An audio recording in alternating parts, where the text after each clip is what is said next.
Wait a minute. Why are we playing that song? We got to play the original, the right song. We got to play the real woke up song. That should be in the past. I don't know why it's still up there as an option, to be honest with you.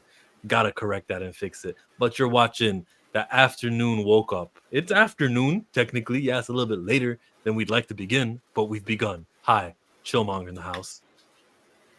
What is going on? It's been a while. It's been a long time since we've been in here with you guys, but we both had time today, and we are here. Yeah. We want to talk to you about Chadwick Boseman because the Walk of Fame is honoring him. This is how it's done. We wanted to talk about Sydney Sweeney because the Walk of Shame is honoring her, and this is not how it's done. I got a nuanced position on that one. I'm going to go second on that one. But Zachery, Levi, Frank Carrillo, they've been talking over there on the DC front. Man, it's so good to not just have Marvel making good things, popular things. DC is also making things, and we have content to cover on them too. This is the new age. It wasn't like that 4 years ago, but here we are. We're going to begin with, let's get political. Yeah. Play that debate. I can't play it to you. I did send it to you, though. Oh, yeah. Yeah, my sound. Before Chill plays it, I'll just kind of... I've said many times, for those of you that have been here, I have said plenty of times before that... anyway, I've said plenty of times before that they are going to try, even though last night we talked about, and I have seen some of the people like Blue and Marcus were saying last night, I have seen some people, I guess, that are like us, people, well, I don't want to say that are like us, they're all like us. Not like us. People that are not in the public eye and things like that are, turning against him. The MAGA base is turning. There are even some Republican, it's like Marjorie Taylor Greene and some others that are turning against him. But I did say that there would be a small sect of them that would be like, hey, ha, ha, ha, ha. Is pedophilia really that bad? I mean, it's not that bad, is it? I mean, so anyway, Dean Withers, who we all know, I feel like if you're in the political space, you know who Dean Withers is. I know who he is, and he is a paid Democratic op, and he'll do everything against Trump, and he'll talk bad Republican stuff, but he'll never come at it from the left. He'll never criticize Kamala Harris for having the wrong position on genocide. Yeah, I know Dean Withers. No, Dean does not do that. But Dean was doing his daily lives that he does where he debates different Trump supporters on why they support Trump. And I guess last night's debate was along the same lines. But he asked this viewer, I guess, asked him, why is pedophilia bad? Are you asking me why it's wrong to rape children? Yeah, I need you to tell me why it is wrong in your eyes to rape children. To do that. Yes. Do you need me to repeat it? Can you not hear me? Do you have too many cocks in your ears, or what's up? Why is it wrong? Is that too hard of a question?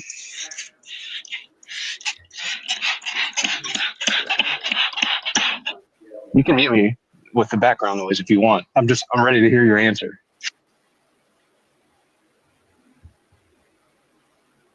I wish Dean took a stance. I actually want to know why he was afraid to answer. It's happening. It's actually happening. That pearl clutching is so beta. Why don't you actually answer the question? It's actually happening. He's calling me a pearl clutcher for saying that child rape is wrong. No, because I asked the question. Why are you? I didn't think this one would happen. We see it often. They'll say that something's wrong, and then Trump will do it, and then they'll defend it. Did that with J6. Did that with the J6 pardons. Did that with the Medicaid cuts. Did that with the SNAP cuts. Just didn't think they'd do it with child rape. Obfuscating. Let's just get to the fucking point, bro.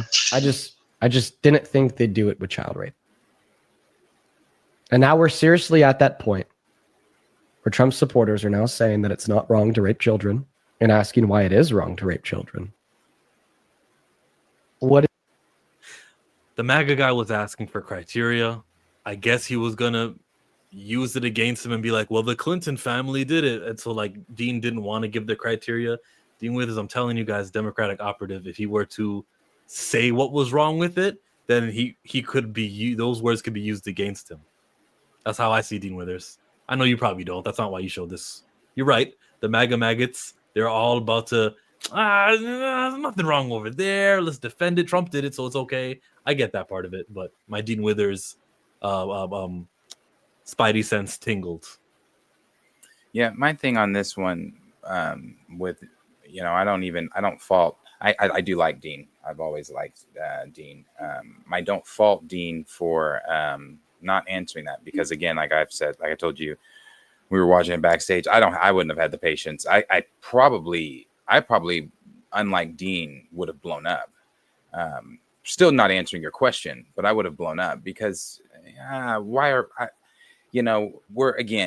I'm not going to do the silly game with you going round and round on a live stream at our very grown ages, trying to explain to you what rape is. As I said, seek a therapist for that, talk to a rape victim for that. You can read a book for that. You can even Google that if you'd like. But to come on a live stream at your grown age, to ask me why rape, and you want me to articulate to you why rape is bad, I'm not playing that game with you. I'm sorry, not just why rape is bad, but why raping a child is bad. I'm not gonna entertain that. I'm not gonna entertain that. You know damn well why raping a child is bad. You know why rape is bad. But again, as I've said before, like Dean even just said, they normalized January 6th. They normalized the pardons. They normalized everything that he does. They've normalized these ICE raids. They've normalized tearing families apart. They've normalized starving families. They've normalized everything that we look at as with side eye and question. It's interesting. It's not interesting. It's not even jaw dropping, because my jaw didn't drop when I saw this. Even the next clip of Megyn Kelly, my jaw didn't drop with Megyn Kelly. It was more so of like, oh wow, like Dean said, because after we got off the stream last night, I saw Megyn's, because I think she streams on Thursdays the same time Pantheon does. I always see clips of her on Thursdays the most. As soon as we got off the Pantheon, I saw her clip, and I didn't, again, no jaw drop, no shock. More so just like, wow, it's actually happening. They're actually trying to normalize pedophilia. It's pretty sick. So yeah, I get where Chill's coming from. But for me personally, I know obviously you guys know from watching us, the times that you have watched us, for the many years you've watched us either together on this or separate. Chill has much stronger patience than I have. I just would not be able to do that. It's just a debate tactic to never never play the part. Because when someone asks you a question in these debates, it's like, they planned your answer and they have a retort. So he just didn't want to give the planned answers to that question. That's why Dean wasn't saying it. It is what it is. Did Dean cover Gavin Newsom talking to Van Lathan about AIPAC? Now when I say I like Dean, I'm not subscribed or anything to Dean. I only see these things when it comes to Dean. If I'm scrolling on TikTok and I'm like dashing or something and he's live, I might listen to it, because it's all him and Parker do is, which is just, man, if my political knowledge, because I'm not obviously I'm not politically stupid, but I'm not politically knowledgeable like Dean and Parker are, if my political knowledge was like them, I'd sit up there and make money doing that shit all day too. All they do is just argue with Trump supporters all day. So if I'm scrolling, he's live, I might watch it. He had a great 20v1 Jubilee. I mean, I saw the clips. It was great. I watched that episode of him. I did watch. Parker's was good too. I think Parker's good. I like them both. I think they both stand their ground pretty well when it comes to their arguments. So we can go to Sydney Sweeney right after that. Oh, yeah. I'm sorry. Before you go to Sydney, do Megan. This is what Megan said last night. Then we'll get to Sydney because hers is interesting as well. It's not playing. It's not sharing. My bad. Here it is. There it is. Listen to this shit. Which is a reminder. I do know somebody very, very close to this case who is in a position to know virtually everything. Not everything, but virtually everything.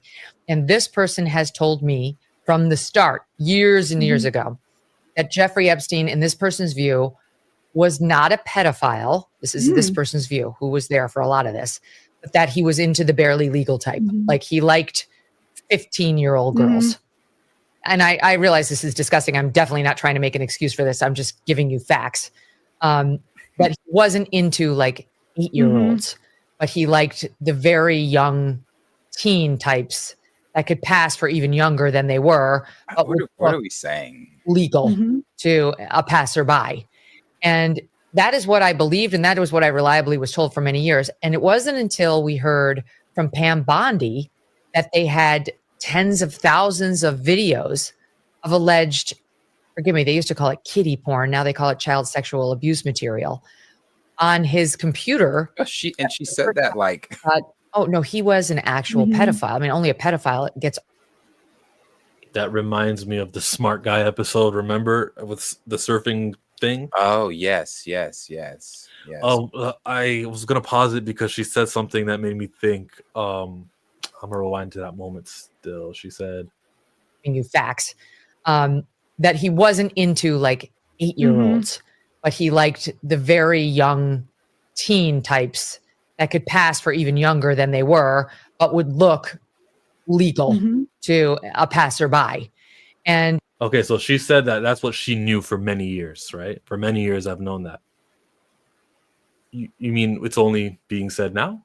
You had all this information. You waited till today or yesterday? That's interesting. Has she said that before? I don't watch every Megyn Kelly episode. I don't watch her. I just see her clips like Dean's. And when I saw this one, I mean, okay, so, the internet's going to do what the internet does. They found a clip of her, I guess, from 2018 talking to, I don't know who she was on stage with, but talking with someone where she was saying that, a 14-year-old can't consent. A 17-year-old can't consent. There's no such thing as consent at these ages. Fast forward to 2025 last night. It seems to be honky-dory. It's not like he was going after an 8-year-old or a 5-year-old. He was going after the barely legal 15-year-olds. Not the 8-year-old. So chill out.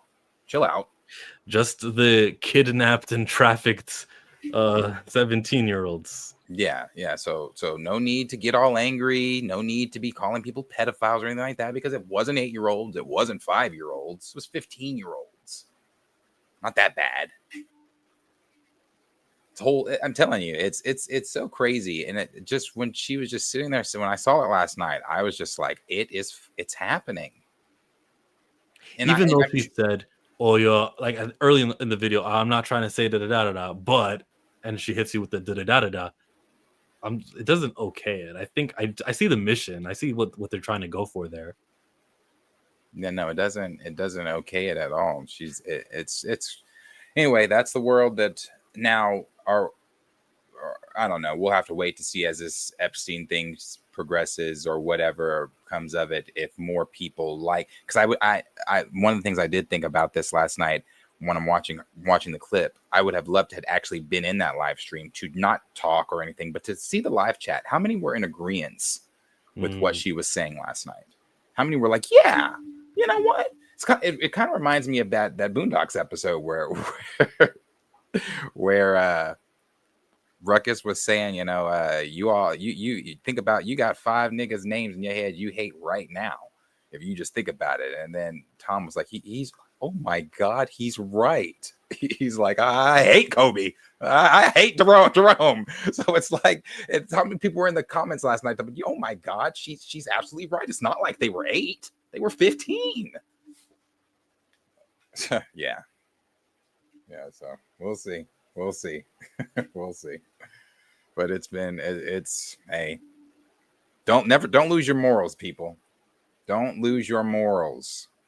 Don't let them try to twist the media or twist minds, and to make this thing normal, that it's fine. Some of you have 15-year-old daughters, 15-year-old sisters, 15-year-old cousins. You have to think about, like I said, I've said this before, and this is the last thing I'm saying on it. Last thing, because I'm done.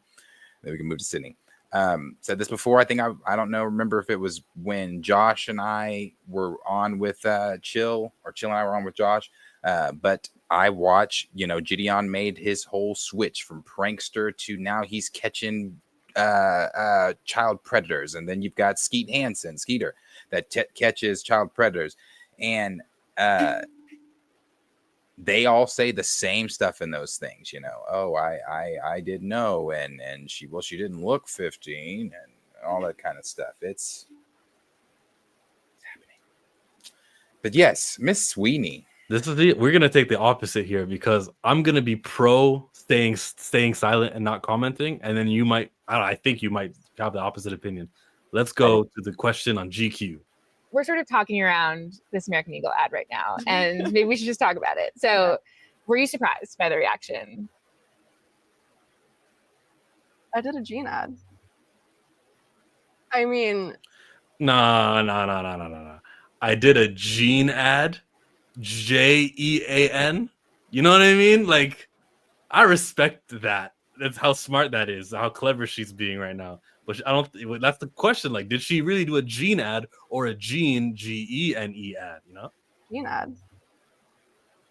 I mean, the reaction definitely was a surprise, but it was. I love jeans. All I wear are jeans. I'm literally in jeans and a t-shirt like every day of my life.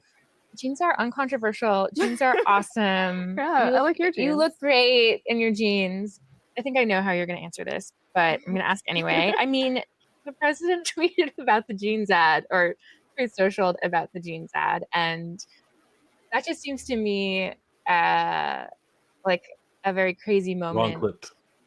For anyone, and I wondered what that was like. It was surreal. Mm-hmm. We're sort of talking that very apolitical answer. It was surreal. You know what I mean? Yeah, there's the other part of it.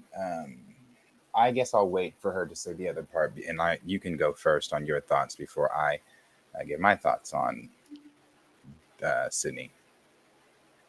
Well, here's the other part.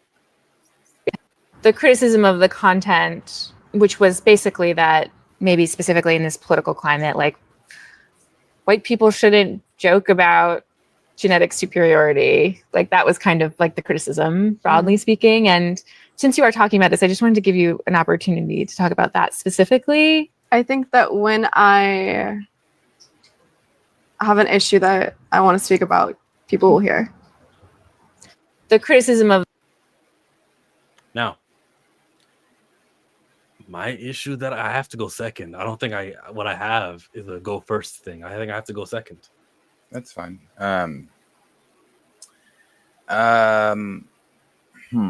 I think, first of all, I've never been in the Sydney Sweeney camp.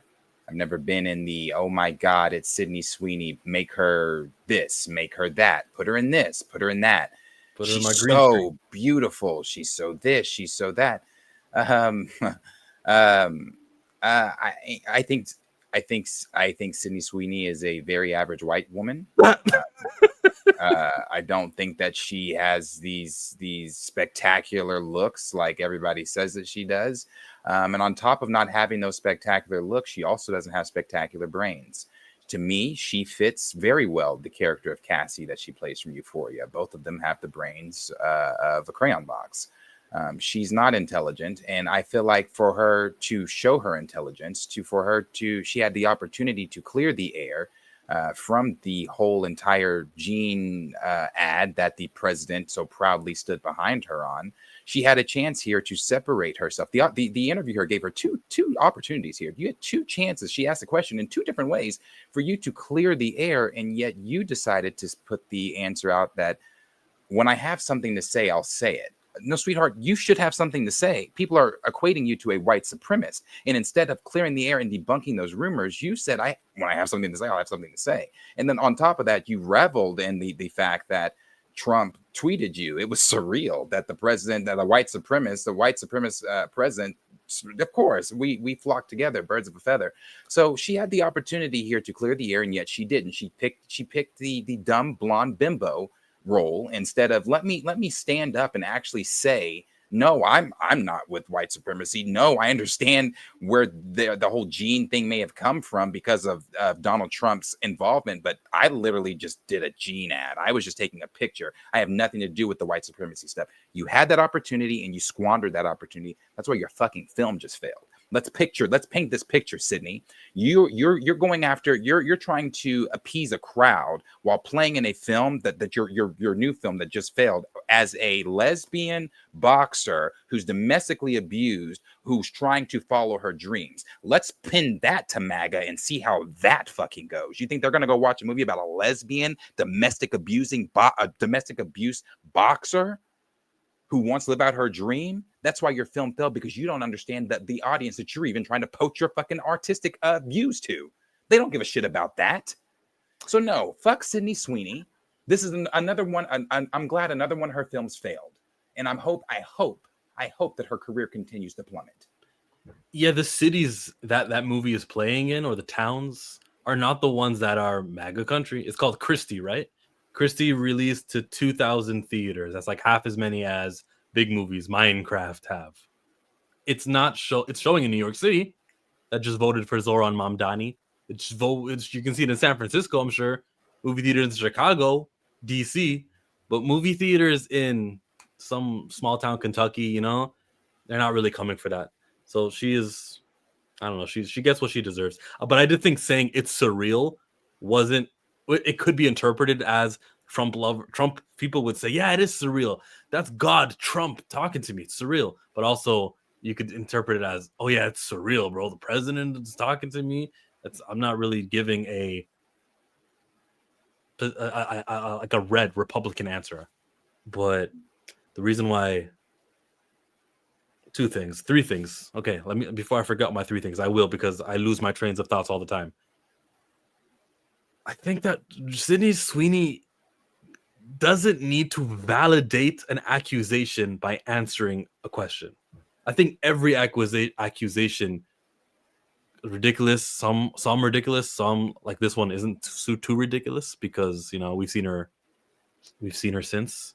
I think every accusation, is validated when the person recognizes it, even if they're there to shoot it down. So I like that. Let me just keep my mouth shut.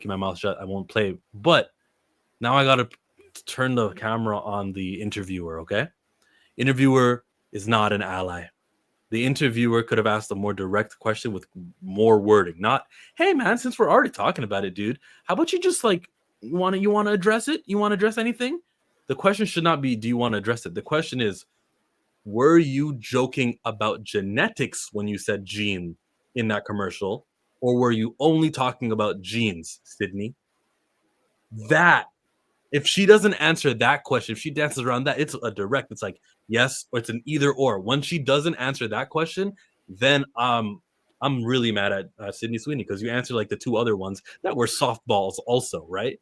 You answered those, but you didn't say that, whether or not you were talking about genetics, genes, or blue jeans. Now I can like really I'd actually be really upset with Sydney Sweeney. The first time I saw the ad, I thought she was talking about like her breasts are large and that's genetic trait. Oh, I get it.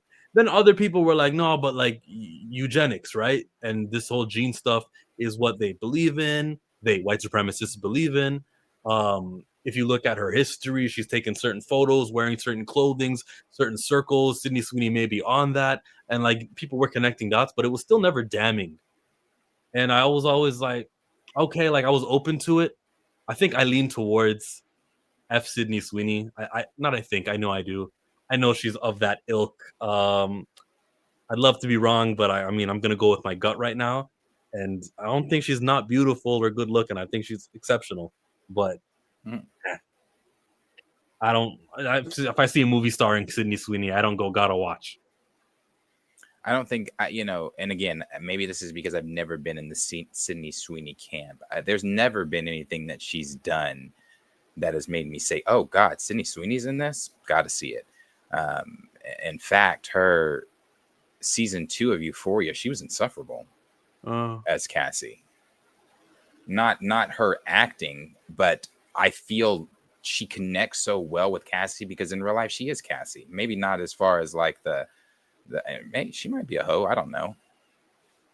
She is Cassie. That's why I said that she has the brains of Cassie. I feel like she probably acts like Cassie outside of but yeah, she just I'm not that I was ever really a fan of her anyway, but this I was just like, oh yeah, she gave you the opportunity to say I denounce white supremacy, and you said when I have something to say, I'll say it. Yeah, bitch, that would be now. Yeah. So it would have been really easy. Yeah. Sydney Sweeney. What's that movie called? Katie? Christy. Oh, yeah. Christy. But she gave the typical PR answer. As long as Christy is about surviving abuse, as long as we are reaching someone and it's touching someone, our job is done. Yeah, okay. That's a great PR answer, but we all know you're not just because she said that art is we're making art. Yeah, okay. You're not doing it for free. You want to get paid. Who is Black Bear? I've never heard of this distributor. Black Bear. I've never heard of it either. But it grossed $1 million. It grossed $1 million as of Thursday. It grossed $65,000 last Thursday. I don't think it'll be in the movie theaters very long, guys. It's at the end of its run. We're talking Christy or Black? Christy. Black Bear is the distributor. Is this the right movie? Maybe I got the wrong movie. I'm sorry. Maybe it's not. That's not her on the picture. I don't know if that's it. It's not called Christy. What am I? Oh, sorry. I'm sorry. Wait, hold on. Let me go back to the dailies. I thought it was called Christy. It's called.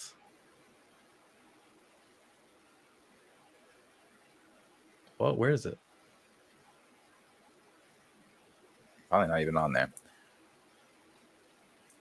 Huh. What did you think of the hell is this telling me to do that for? What did you think of Pat Beverly, Jason Williams? Oh, they're talking about Klay Thompson, and he made a comment about Meg. Yeah, that's out of line. You should know not to talk about love life or partners and stuff like that. Yeah. Did you see Patrick Beverly get arrested like a few hours ago? No, I see he's trending. Yeah, he's trending. He's trending. Apparently, he was arrested. Someone in the household, a family member, had issues with the breathing airway. That was what the report is.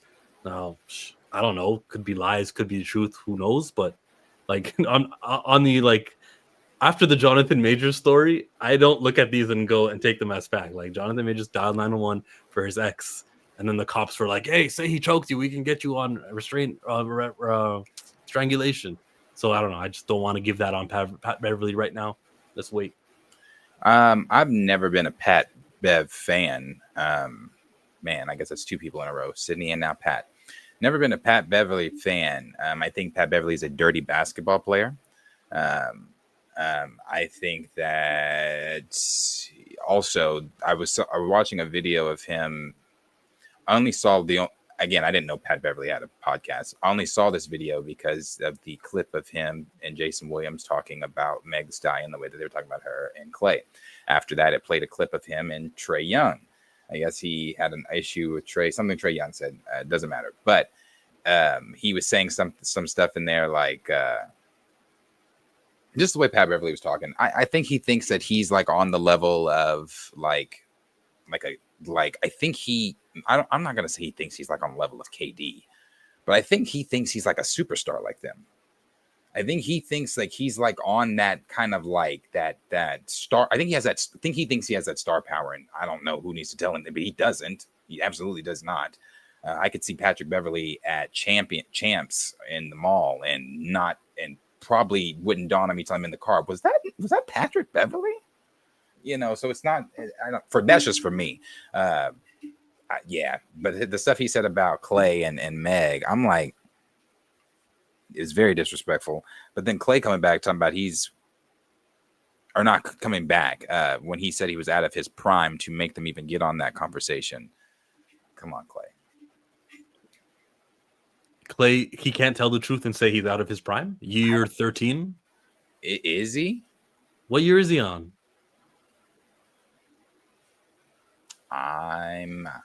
What year is Clay on? He's old. He's past. Yeah, but I mean, let's look at. I don't want to turn into sports talk, but Clay, Yeah, fine, you're right. Let's not do Clay. Yeah. No. Yeah. Let's just do the super. Yeah.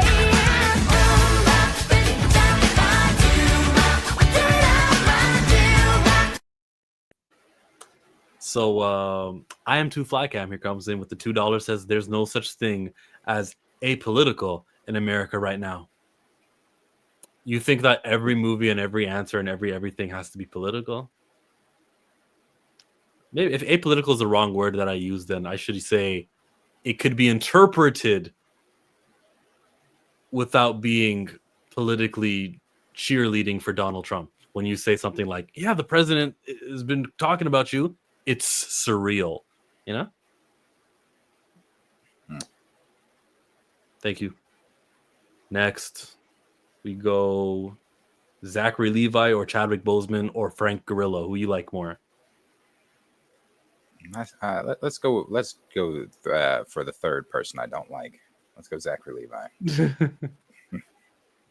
Let's jump over to Zach Tax.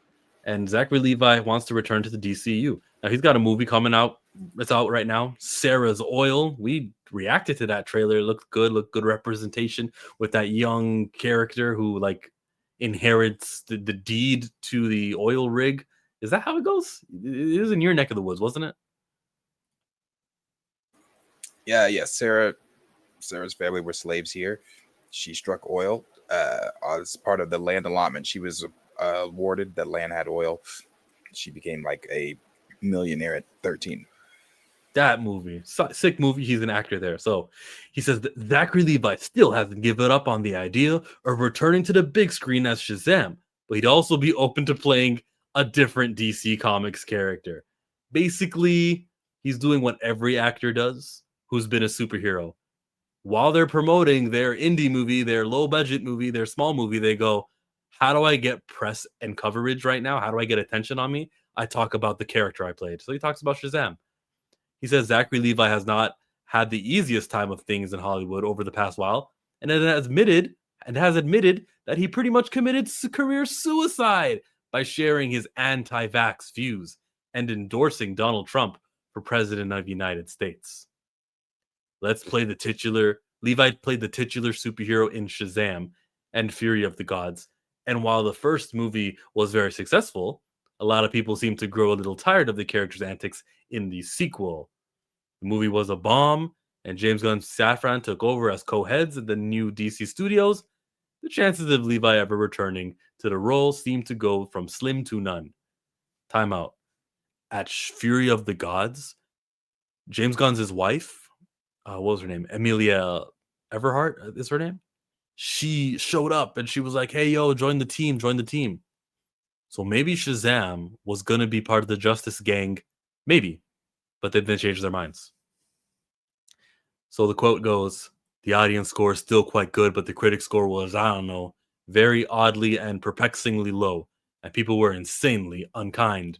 Levi has previously said of the reception, listen, I've been a part of things, and as much as I wish that they were good, I know that they're okay. I know they missed a lot. I'm not saying Shazam is some perfect Orson Welles masterpiece, but it's a good darn movie. I don't know what the future holds, because Fury of the Gods was not well received. I have no idea where we're going from here. You feel any pity for old Zachery Levi there? Absolutely not. I don't feel pity. No, absolutely not. I don't feel pity for these people that Especially, it's not just your anti-vax. For me, it wasn't the anti-vax thing that really put it was the Trump supporting that put the nail in the coffin for him and his career, for a lot of people. But in the anti-vax thing, obviously, was a big one for a lot of people too. But not for me. It was a Trump thing for me. But also his portrayal of Shazam is possum spit. I wouldn't want him as Shazam in this universe or the next. There's no way that, that's why if you even go back to the closet display that of the DC timeline that James Gunn gave 4 years ago on that green screen, he even said, yeah, well, Shazam he fits in some way, because they knew they didn't want that shit. And he said Fury of the Gods, they were unkind in the comments. Brother, have you seen Fury of the Gods? There was a reason everybody was unkind. Wasn't terrible. Wasn't a bad movie to me. I think the first Shazam, although I still think that one is not good, was the best of the trilogy. The first one. Did you see a third Shazam? I don't remember. Wait, isn't there 3 of them? There was a good animated movie though. Wait, there's not 3 Shazams? I thought he had the one and then whatever the second one was, and the one with Helen Mirren. The Helen Mirren was the second one. Oh shit! That's how long it was, eh? I guess so. Fuck. Well, that first one is the only good one. Yeah, that first one is the only good one. They jam-packed it with so many villains, you thought there were 2 movies. Yes. I thought so. Yeah. Zachery Levi, and he's not, like I said, he's not good, isn't he? So there's an answer to the question about playing Shazam during this interview. What website am I on?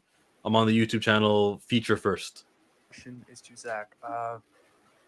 Going away from this for a second, something lighter. Zach, do you at all want to be involved in James Gunn's new DCU?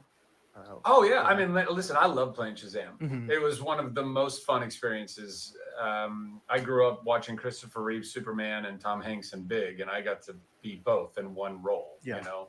And he's such a fun role. I loved my Shazamly, as we affectionately call it. Every one of those actors, young and old. We really shared an awesome experience over 2 films. So yeah, I mean, James and the powers that be said, hey, we would love to bring you back as Shazam, or if there was some other DC character.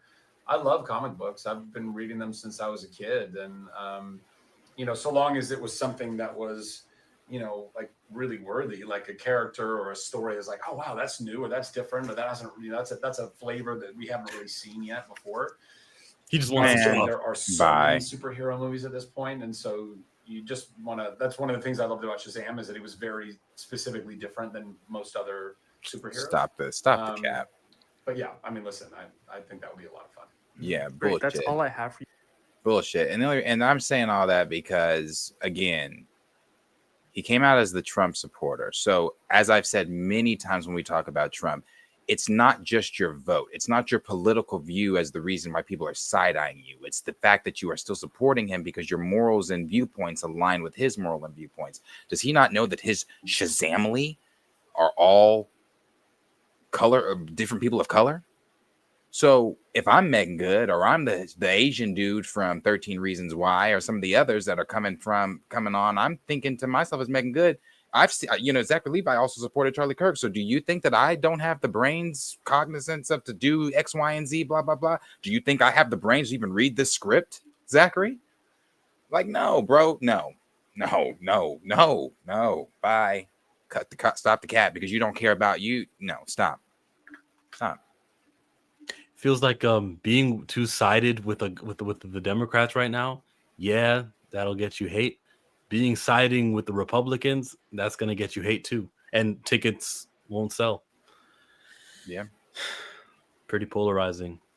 Yeah. Super chat. Yeah. I go where I want, good.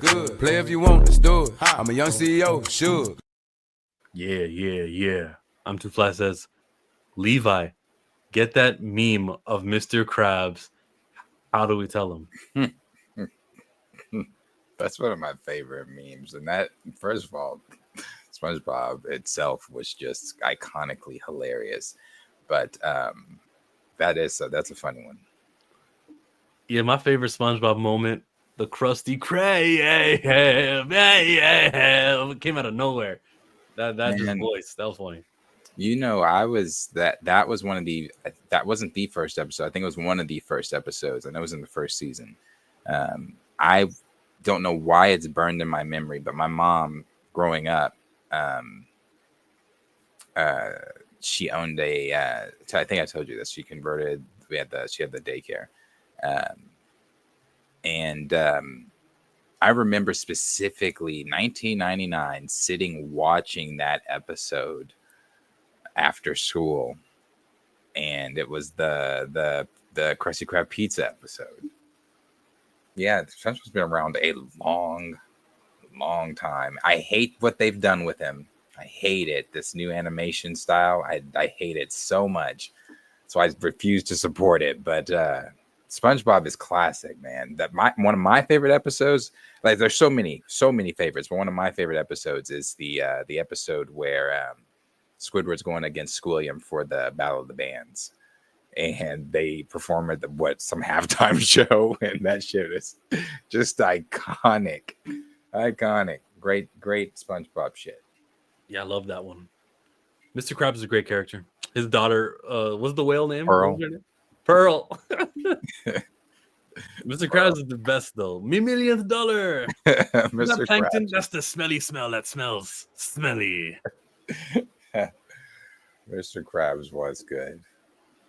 Mr. The episode where they were cussing. Yeah. The 7 curse words that you can't say. Yeah. And like not Mr. but Squidward. Squidward is like that. You need like a stone-faced kind of guy sometimes, right? Just so that the funny parts are one of the better. best characters too.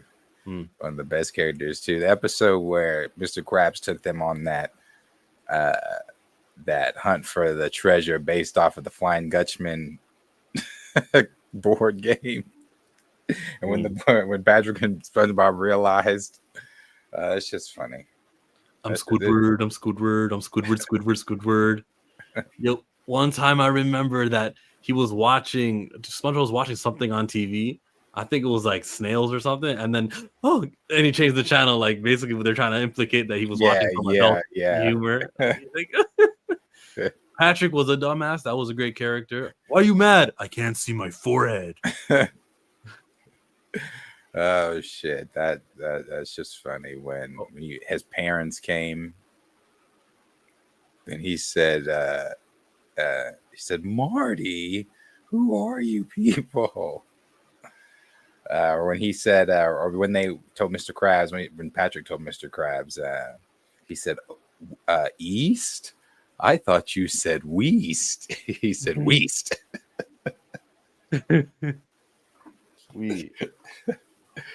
Oh shit, that shit is funny. And then the songs too were all good. The campfire song, the SpongeBob movie. Remember that one with David Hasselhoff? Yes, that was cool. Yes. I saw that one in movie theaters. I saw that in theaters. Yes, the ending. The ending, it's like the humor. I don't know. I've always understood humor like that, even as a kid.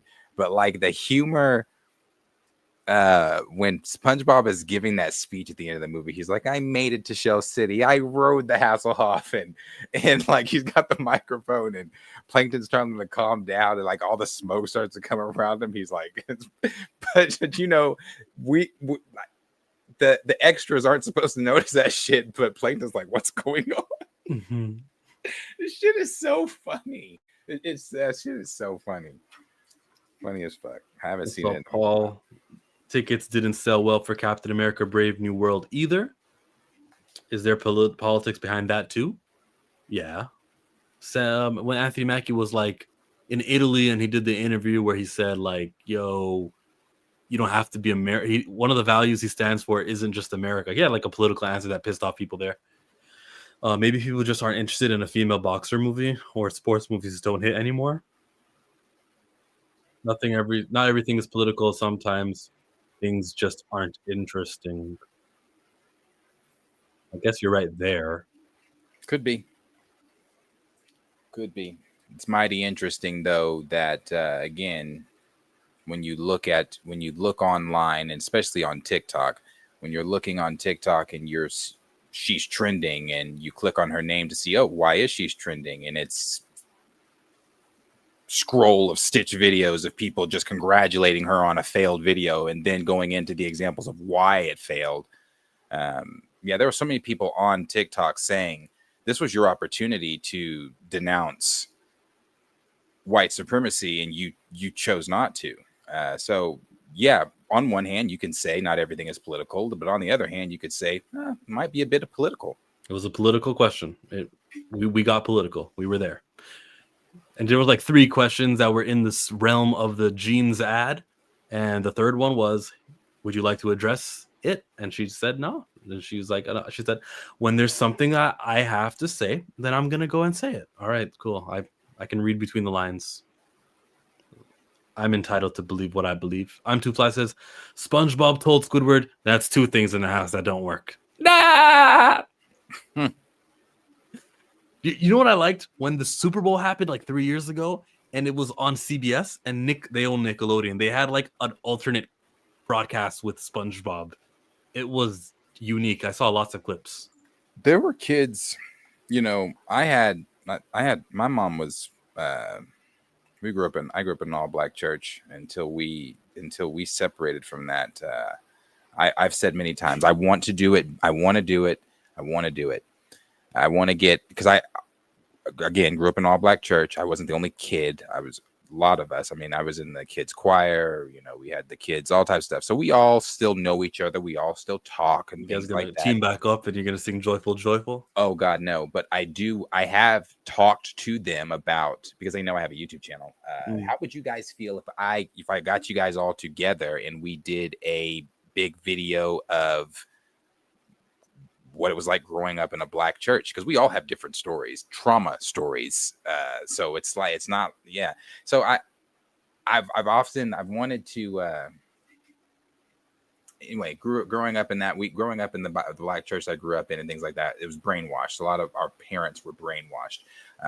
I wasn't, so my parents weren't so strict where I couldn't watch SpongeBob, but there were a lot of kids that could not watch SpongeBob or things. I get the Harry Potter one, but yeah, SpongeBob? I couldn't. Yeah, I don't know about SpongeBob. I couldn't watch Harry Potter. Harry Potter's one I didn't watch until well into, like, I don't know. I think I watched Harry Potter the first time at 17, 18 when I saw Harry Potter for the very first time.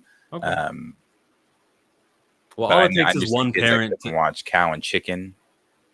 All it takes is one parent to say, "Oh, this is in Harry Potter. It's got ghosts. We don't play that." Yeah. The witchcraft was the thing for my mother. But yeah, she's broken from that. She's been stopped drinking the Kool-Aid. And that's not, when I say that, that's not to say that because I see John said black churches with the emoji there. I loved my church family. I'm not saying that we weren't taught, because we were taught the word. It wasn't what we were taught, it was how we were taught. Not to go into examples here, but when I say I wanted to get us all together to give different accounts of what we just went through, one thing that I can give, my thing that I went through, I laughed during Vacation Bible School, and during the entirety of that day of Vacation Bible School, they locked me in the pantry because I laughed during class. That's just one example that I can give you of one of my traumas. But we all have different stories that we could give. So it's not to say that, or we weren't taught, but it was just how we were taught. It was the things we went through and things like that. So, yeah. But like that would be the subject. It wouldn't have anything to do with films and entertainment. It would just be our experiences in school. No, just what growing up in black church, I mean. Yeah. Just what it was, but we all went to the same church. So it would be like sharing, like, we know the people, well, we wouldn't use their real names, obviously, but we know the people that, like, our choir director. I was one of the, I'm not saying this to like, oh, I was on the praise team. I was one of the lead singers in the choir and things like that. So was my brother. And after choir rehearsal one time, I don't remember what happened to get us to that point, but I remember she had come up on stage, grabbed me, had a hanger, and said that she was going to beat me with that hanger. And it was, there were several different things that happened that it's like,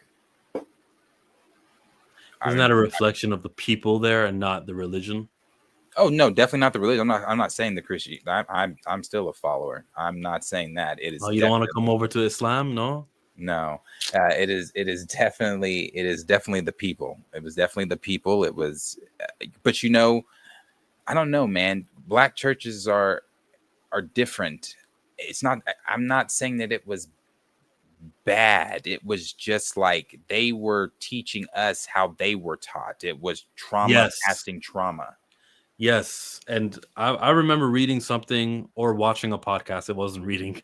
I'm trying to sound smart. I was reading something, but I was listening to someone say how the practice of beating or physical discipline on children, that's something from slavery, which has transferred over and transferred over. And even the religion of Christianity in West Africa wasn't as prominent. I'm not saying no one was Christian, but like it wasn't the most practiced thing on. So even that religion was implemented on you former West Africans. Is that right to say former West Africans? I don't know. I'm not trying to be offensive. On our ancestors. Yeah, there you go. Your ancestors.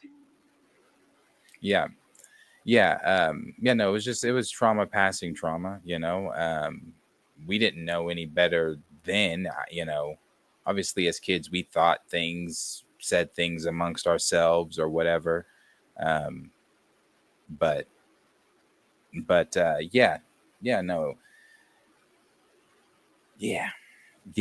So you would you rather be called an African American or a former West African? I'm an African American. Okay. Evening. Hello. My belief is spiritually is what the focus should be. I did get a lot of that out of Black church, and there is demonic influence in media film. There is. I'm not a fan of some of the politics of it. Yeah. And see, that's the thing too, the politics. I feel like if you grew up in a Black church, you do understand that, you know, the politics of most of the time, the family that if their father was let me speak for my church, like it was their father, the family that was the family of the church, their father was the founding pastor of the church and things like that. But see, one thing that I don't want to get into all that stuff. Like my grandmother was also, my mom's mom was one of the founding members of community as well. She was the organist of the church that's why we went to the church. But so yeah, if you weren't one of the families or one of the select few people, you got treated differently. Sounds like you stepped out of line, Darius. Not at all.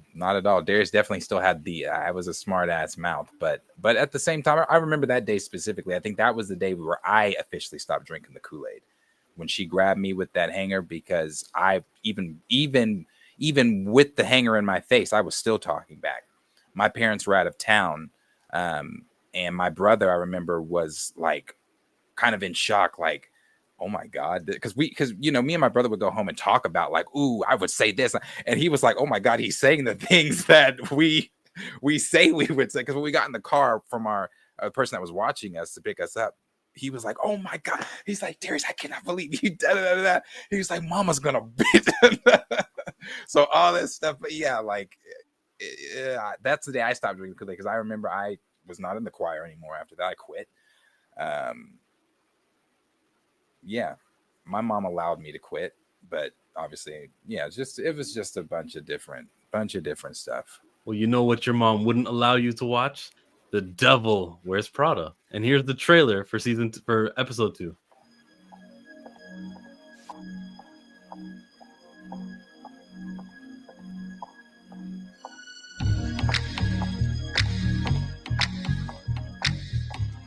Whose feet is it? Is it Anne Hathaway's character, Emily Blunt? That's Miranda.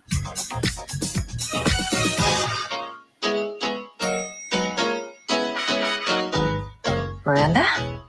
Took you long enough. Just them?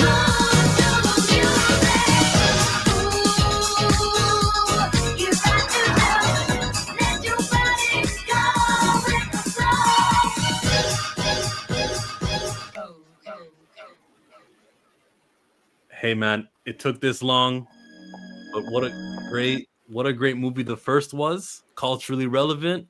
Sequels are in. Devil Wears Prada 2. I hope they didn't rush the script or anything. I hope they just like it took this long. You know, they've been trying to crack the code for this movie and now they perfected it. I hope it wasn't just a rushed thing. Yeah. I love that first one. So I'm hoping they really bring it. I thought the there was like a concept or a synopsis of the film that had come out. It was they're both fashion. Obviously, Miranda is a fashion designer, but I think that she is down on, like, she hasn't been having as many hits as she normally had or something like that. And Anne Hathaway's character is, and she's higher up now, getting more attention. So she's coming, I think she went to her character in need of help to help rejuvenate her career or something like that. Well, here's an article of everything we know so far coming out of People magazine.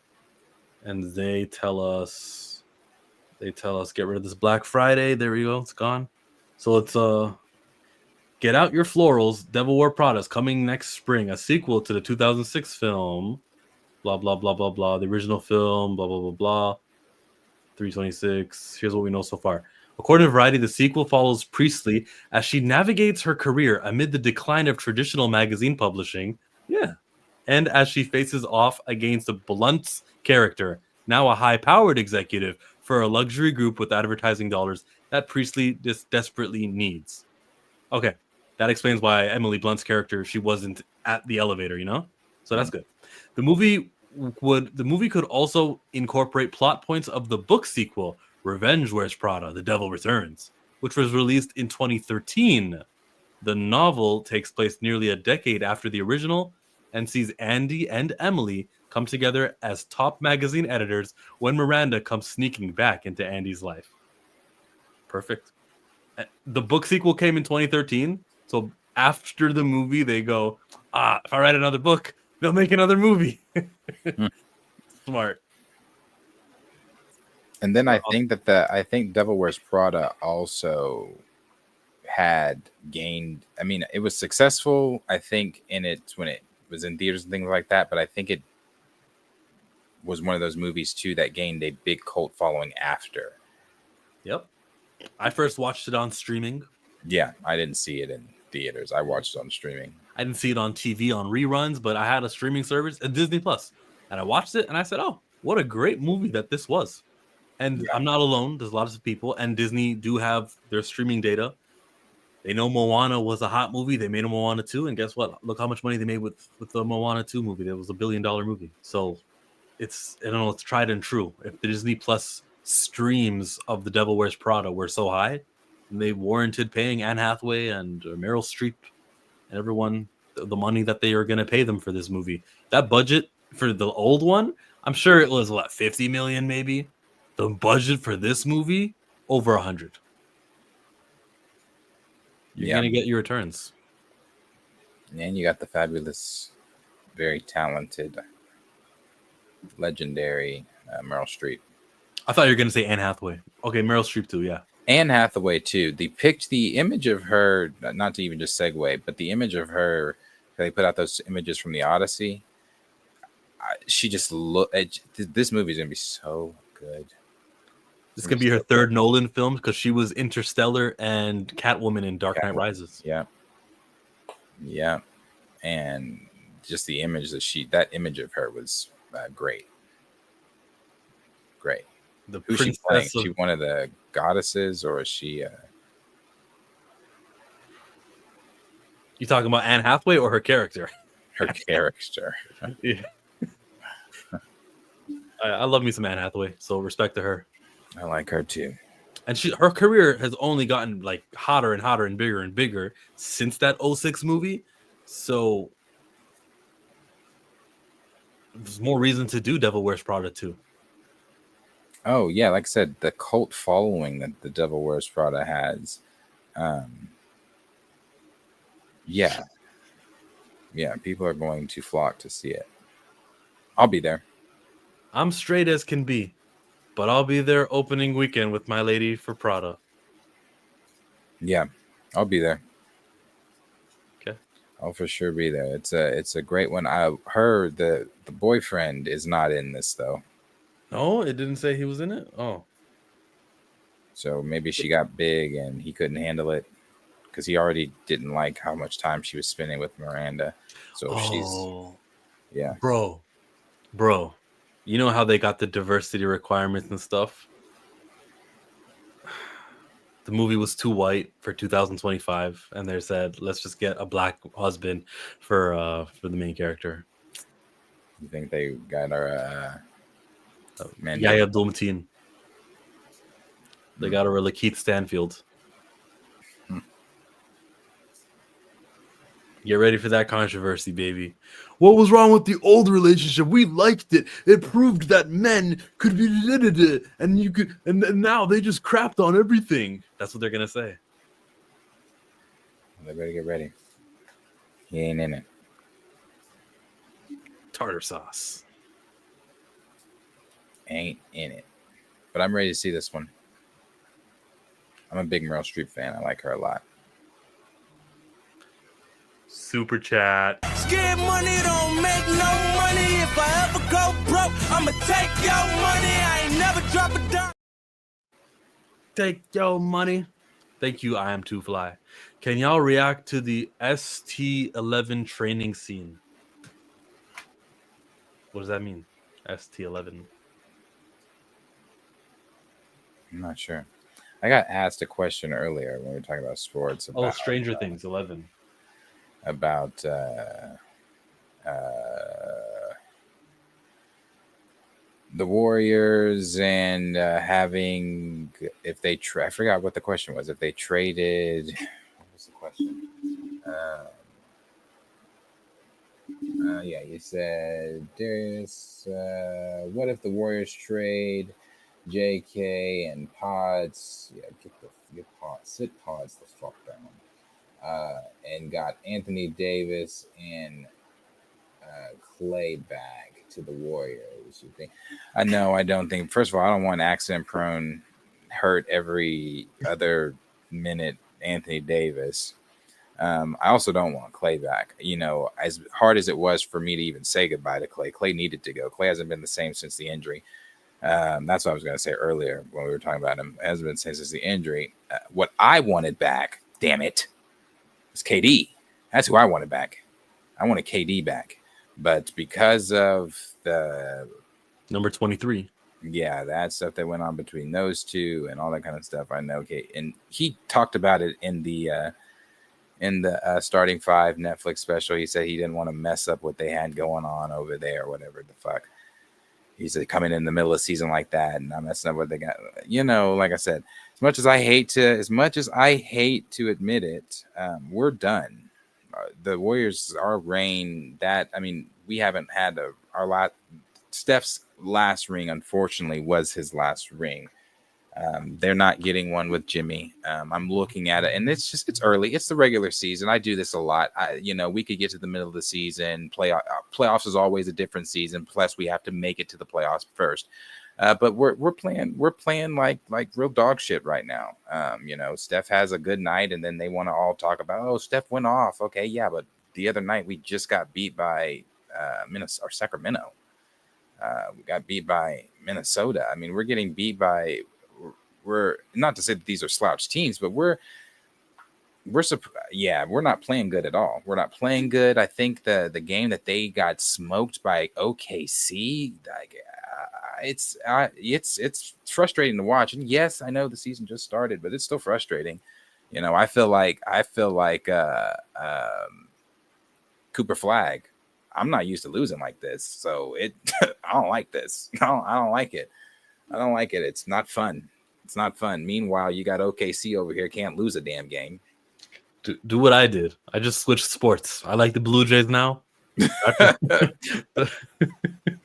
what you got to do. You got to find a hockey team or something else that you like. Go. Today we're looking at Charmin Ultra Soft Smooth Tear. No, we're not. Wow. Skip. These wavy edges tear so...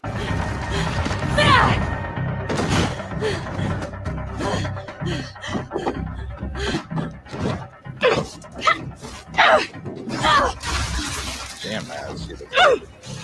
Not like heavyweight big, just like grown out big.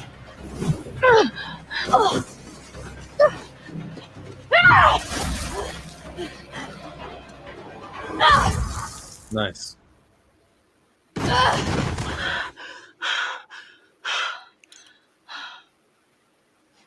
$12 minutes, 33 seconds. It's a new record. Reset it. So scream.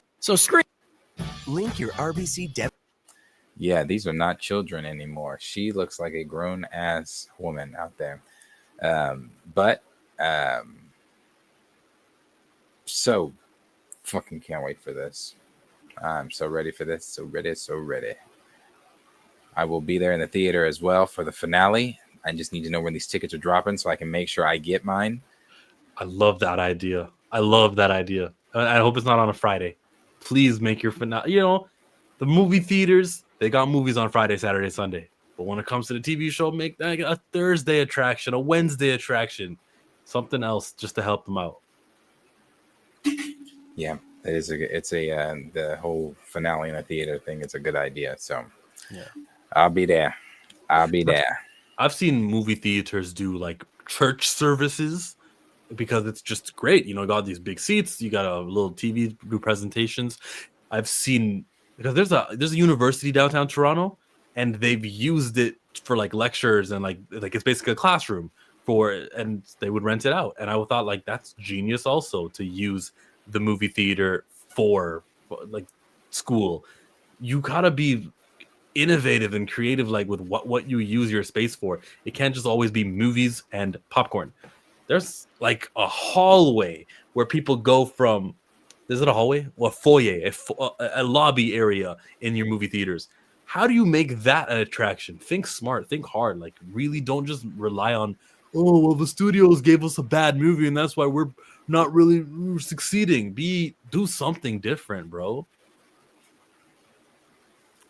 Sorry about that. Just mad at movie theaters, but I like the Stranger Things idea. Cinemas will put it on weekdays, I reckon. Boosting up their quieter days is smart business. Definitely watching the finale in a theater. You just don't want to be next to someone who's like a clapper who laughs. I hate those guys. Are you one of those guys? No. Yeah. I sit in the we always sit in the same row. I always make sure I try to get that same row. It's in the IMAX theater. You sit on the side wall where there's only 4 seats. So I sit literally in the row with the people I came with. So there's no one next to me that I didn't come with. So I'm not annoyed by or the clapping or your child that shouldn't be there crying or some of the other stuff. Yeah. Yeah. Nah. I guess the next thing to share is not the Michael biopic teaser, which I did not see yet, but the Toy Story one, because Toy Story is by Disney and Disney don't ding us for reacting, and we like them for that.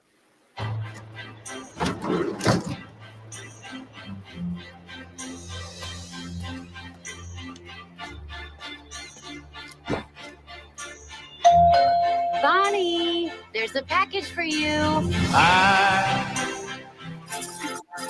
I was standing, you were there, 2 worlds colliding, and they could never, ever tear us apart. Oh, thank you. Hi there, I'm Lily Pad. Let's play. Brilliant idea to me.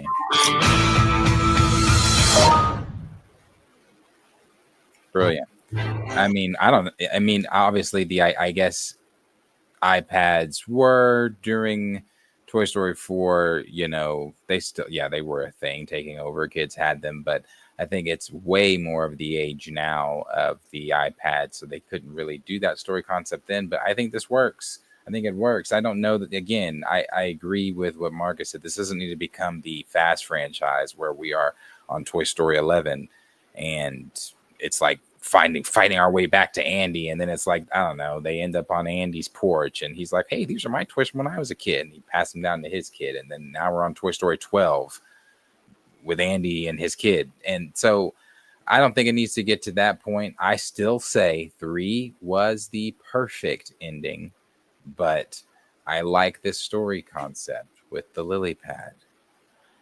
Fast made $700 million. And yeah, I had a huge budget, and yeah, this wasn't enough money, but there's an audience for Fast, and I will not listen to you and Marcus for 2 days in a row now take shots at my favorite franchise, Dominic Toretto and the family. Weren't they supposed to be going to like space in one of them? There was duct tape, which helped the mission. Yeah, they went to Oh, space. they did go to space. There was a couple of characters in space for a few minutes. Wow.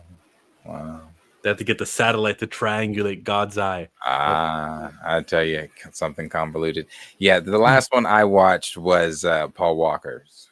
That was the last one I watched. Just like Toy Story 3, a great ending, a fitting conclusion. You could probably rest there, but no, you have to find out that Dom had a brother, Jacob, John Cena's character. What's the one with Ronda Rousey? That's Fast 7. 7. Okay. So that is the last one I watched. Yeah, that's the last one. I think I tried to watch the one where Dom like turned on everybody. I think I tried to watch that one, but at the very beginning they were doing, let's not forget, this started as a racing franchise. These motherfuckers were just racing in the streets. Now they're in Egypt and shit. Fucking. Oh yeah. So you would hate Hobbs and Shaw. I specifically didn't watch that one. I think that was around the time I checked. I was like, no, why do they even have one? Yeah, so no. I recently watched Hobbs and Shaw. Spoilers, everyone. At the ending, that voice that talks to The Rock, that's Jason Momoa's character, Dante. And it all ties in to Fast X. It was great. Oh, God. Really sucks Paul Walker was dating 16-year-olds. What? Don't know that one. Know this. Ant-Man says, just to show that all Disney only cares about the money, Bill, even if they have to ruin their iconic film franchise. Oh, back to Toy Story, right? Oh, so let me ask the chat then. Toy Story is going to 5. Are you accepting of it, or do you not accept it? So put a 1 if you're like, yeah, Toy Story 5, bring it on. Put a 2 for, nah, this is the wrong thing. The franchise is making mistakes. You don't approve of a 5th Toy Story. I'm not even talking about the lily pad plot. I just mean, do you approve of a 5th, or do you think this should be over? If you think it should be over, hit me with a 2. If you think, yeah, bring on number 5, hit me with a 1. I gotta wait now because it's a 7-second lag to see the response to that. I'm always open to franchises continuing and never ending, right? So even like, could you imagine if they made a Toy Story movie that didn't have Woody, Buzz, or any of them, and it was just other toys on the house next door, and we just, happen to take place in the same world? That'd be cool too. Ant-Man rejects it. John accepts it. I never even saw 4. I won't see this. 4 is awful. I don't like 4 at all. Never watched one in my life. Oh. What? You've never seen not one of the Toy Stories? Maybe he's not stamina from your picture. You should be at one of the ages, to be a Toy Story fan at that age. You should check out Toy Story. Watch the first 3. It's great. Yeah. 3 is not going to hit because you didn't have years and years and years with Woody and Buzz. Because 3, ooh, that one. 3's great. Yeah. 3 is great. Great villain. great idea. Just great. I will watch Toy Story 20 with Andy's grandkids. That's what I mean. That's me. Same people. Me, Johnny. I never watched one either. One is my all-time favorite. What? Yeah. What is this going? What is going on? Never why are there two of them in our chat? Is there anyone else who wants to out themselves who didn't watch Toy Story? Then, like, what movies are you watching if you don't see Toy Story? You know, Toy Story. You're allowed to not watch a movie here and there, but like Toy Story is kind of must watch. Like that's a classic. Like we all kind of grew up on that one. Yeah. No. Everyone's seen Iron Man. Everyone's seen Toy Story. Yeah, Toy Story is one of the Disney's, one of their best. Everybody saw Rocky. Everyone sees Toy Story. It's like required viewing. Everyone knows that these are the ones. It isn't much watch, nor is Iron Man. Cole, give me a must watch. You're gonna say Gone with the Wind. I know you. What's a must watch movie? Toy Story isn't a must watch. That's what it was just said. Yeah. Oh, I disagree. When it comes to animated films, Toy Story is a must. Some people just want attention today. I never watched Rocky. He's got a Running Man review on his channel. You guys can watch Perp or just ignore him because you never watched Rocky, huh? Rocky Balboa, 1, 2, 3, 4, 5, and 6. No. For animated movies or for live action? Yeah, give me an animated must-watch movie. Little Mermaid, Shrek. Like, there are some must-watches. Let's see. I mean, we can just go down to Disney catalog here. Yeah. Lion King is a must-watch. Lion King. Easy. Number one animated must-watch. Not Finding Nemo, not Frozen. Lion King. Yeah, Lion King. I just watched Mulan the other night. I mean, man, animation is great. Friday is a must-watch. Friday is a must-watch. Lion King and Spirited Away. Which one was Spirited Away? I don't know Spirited Away. I know Spirit with the horse. Spirited Away, a 2001 film, fantasy adventure. I think it's one of those Studio Ghibli's. Nope. I got you. Let me react to this trailer. The cottage felt like something. What trailer is this? Spirited Away on Crunchyroll, Australia. Studios presents a Studio Ghibli film. Honey, don't take a shortcut. You always get us lost. From master filmmaker Hayao Miyazaki. What is it? Come on, let's go in. I want to see what's on the other side. Where are you going? Hey! You said just a quick look! Now let's go back! You shouldn't be here.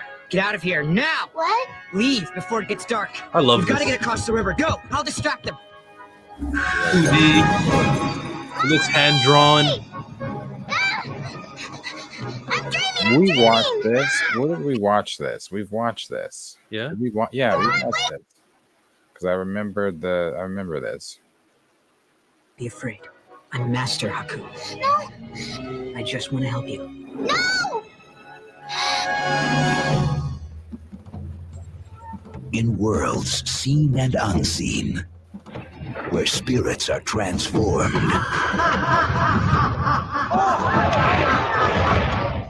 and sorcerers rule. The witch Baba controls you by stealing your name. If you completely forget it, you'll never find your way home. Your name belongs to me now. One girl's future depends on her judgment. Like, that would give me nightmares. That face there. It's to me now. Ugh. Ugh. Her courage. Haku! He's hurt! Haku! Haku! This way! her loyalty. Apu helped me before. Now I want to help him. Everyone, I need my shoes and clothes, please. And I like her remembering voice. one thing above all else. I want you to know my real name. It's Chihiro. Walt Disney Studios presents a Studio Ghibli film. Experience a magical movie phenomenon embraced by all the world. Let's go!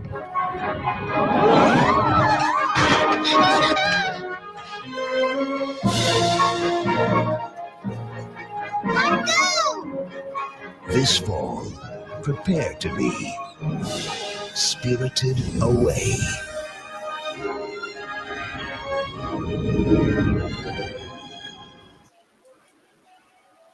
You know what? Good stuff.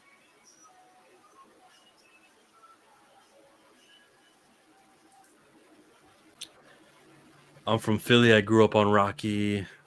Toy Story is more of a must-watch than Lion King. Oh, I don't know. I don't know, but they're both great. Chainsaw Man movie. Oh, my bad. The Iron Giant is more must-watch than Iron Man. Iron Roger Giant's Robert. great. A lot of these films are literally on streaming right now. Either Beauty and the Beast or Lion King is a must-watch. Yeah, see? Disney animation is super mid, to be honest. Is super mid or was super mid? Studio Ghibli over Disney. Well, they teamed up there. They tag teamed. They did authentic representation back then. That was some good. Like, they used their studio and their channels to promote a movie to the West.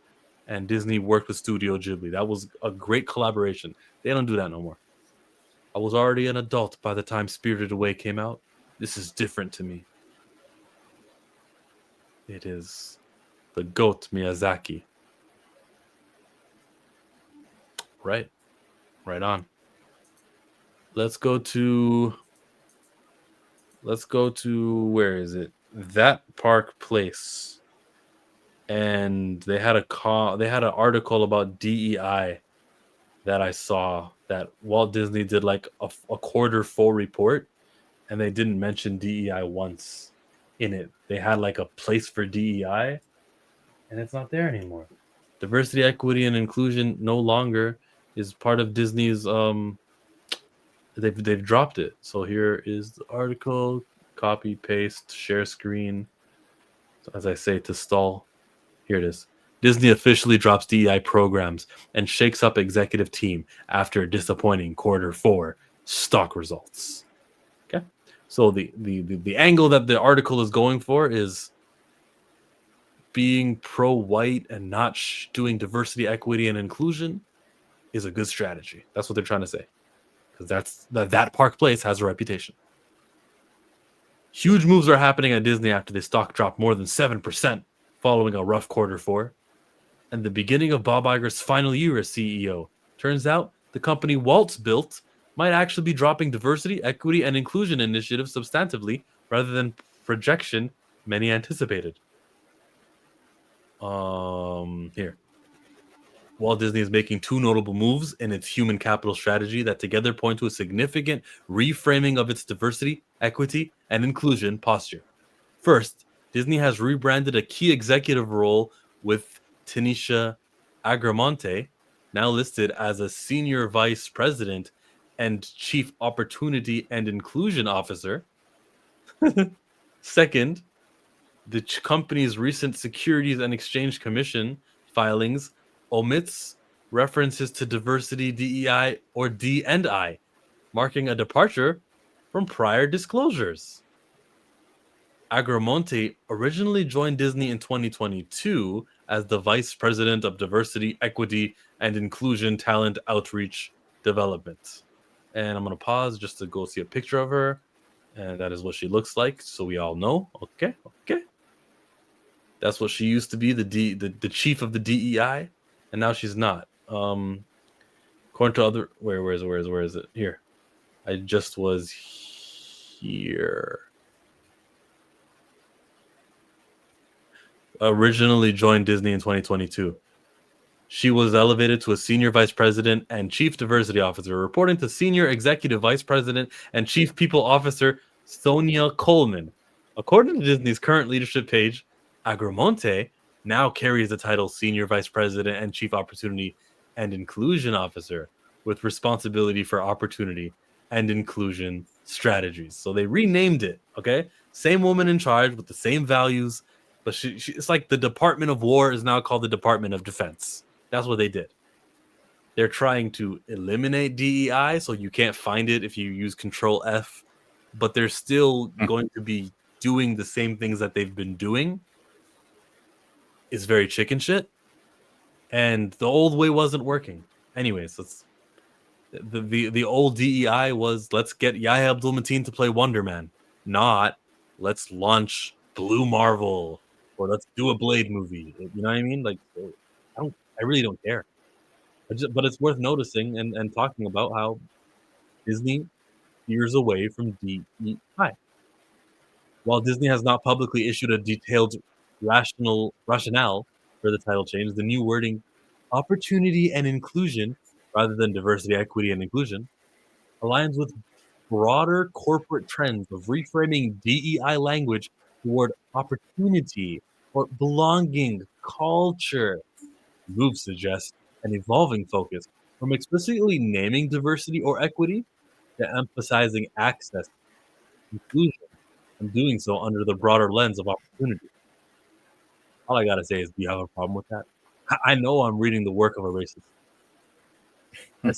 SEC filing omissions mark notable shifts. In a separate but related development, the most recent Disney 10K filing omitted any reference to diversity, DEI, D&I, according to the reporting by Fox Business. Yeah, there it is, Fox. This marks the first time since 2019 that such terms have been absent. The company also reportedly dropped mention of 2 DEI programs, the Reimagine Tomorrow initiative and the Disney Look guidance, the latest filing. They didn't, just because they dropped to mention these programs doesn't mean they don't exist. Doesn't mean there's not internal requirements to hit. Doesn't mean when they do 5 Power Rangers, one of them got to be black. That's still going to happen. According to sorry, let me finish that Power Rangers thing. But I bet the Red Ranger, the leader of the Power Rangers, I bet his skin tone's going to be white. Pretty sure that's going to happen. All right. Because it would still be inclusion if you have a black guy being one of the Power Rangers. It would be inclusion. You'd be included. There's 5 of them. But is he the lead? Exactly. Color me surprised if they actually do that. So for the first season of Power Rangers Disney. So according to other reporting, Disney. Never mind. You guys get the gist, right? They took it off their website. Some people are celebrating this. And people's true colors coming out, showing, look, there's no more DEI. Maybe this is a sign for the good things in the future. I'm saying they're going to continue doing what they were doing. They just won't put that on their website. Simple. Agreed. The call is not recast. No. 2 more. We're going to go to Frank Carrillo now. Put that up there. Because he's talking Hollywood Reporter, and it says Frank Grillo on fitness, and Superman 2, and the psychedelic that changed him. Psychedelic that changed him. Damn, I'm covering the screen. Hollywood Reporter, why do you guys got to be a funny website like that? Keep your words on the left. The thing he said that was interesting to me was but what really blew my eyes open, Gorilla Ads, was some late life experimentation with psychedelics. I did some mushrooms, microdosing, and some hero's journeys, he explains. But the thing that really changed my outlook in a lasting way was smoking Buffo toad venom. Buffo toad venom. A natural psychedelic derived from the venom of the Colorado River toad. Buffo can... Yeah? I just said, alrighty. It contains 5-MeO-DMT, one of the world's most powerful psychoactive compounds, often described as the God molecule for its intense, short-lasting mystical experiences. Listen, I'm not one of those out there California guys, he says, laughing. I'm really not. But this experience lasts about 15 minutes, and you come away from knowing that there isn't really a me and you or an us and a them. We're all connected to everything. All right.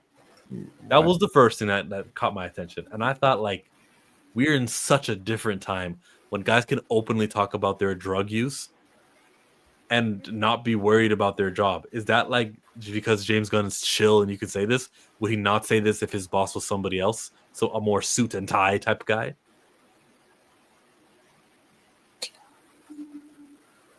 No, I don't think so. I mean, some of the Marvel Disney actors have said some crazy things in interviews and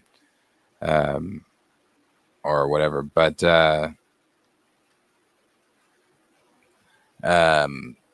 interesting that he's I didn't even know that's something you could do.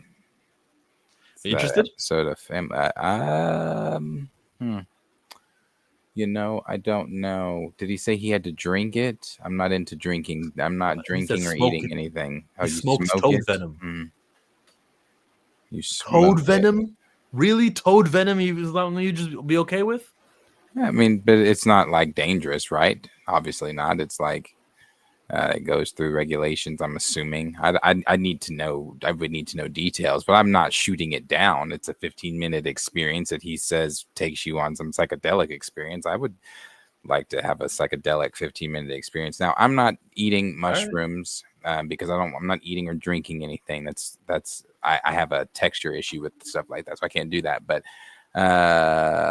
the ayahuasca thing, I can't do that either because I think that's a shake or a drink or something.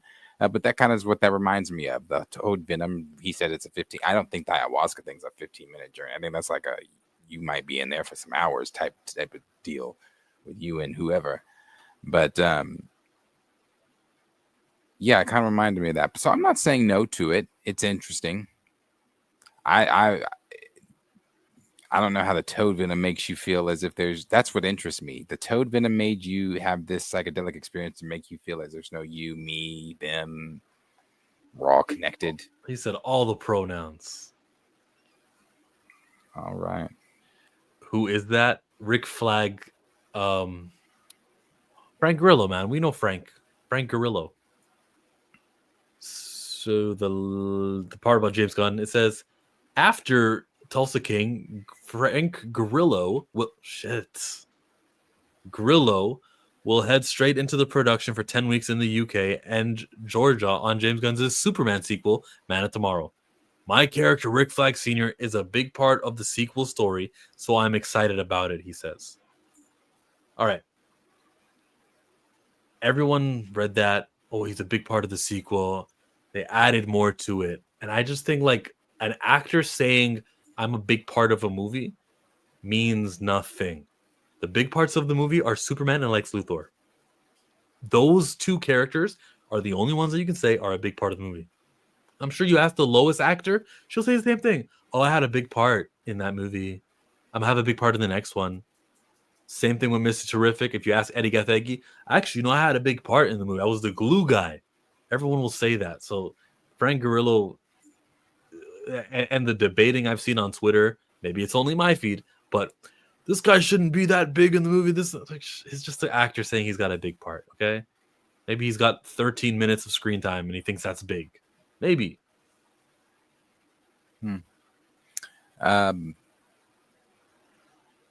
Man of Tomorrow. Have you seen the actors that James, I guess, is looking at to portray Brainiac at the moment? I bet you. No, I haven't seen them. No, who are they? One of them is the professor. Have you ever seen Young Sheldon? No, I don't know the professor. Go to Google, pull up the professor from Young Sheldon. You can literally type in those words. I'm already doing it, yeah. Young Sheldon cast. Him? No. That's his dad. Right there. Inconceivable? This guy? Wallace Shawn. Huh. For Brainiac? An 82-year-old? I guess he won't be in the third movie. I don't know, man.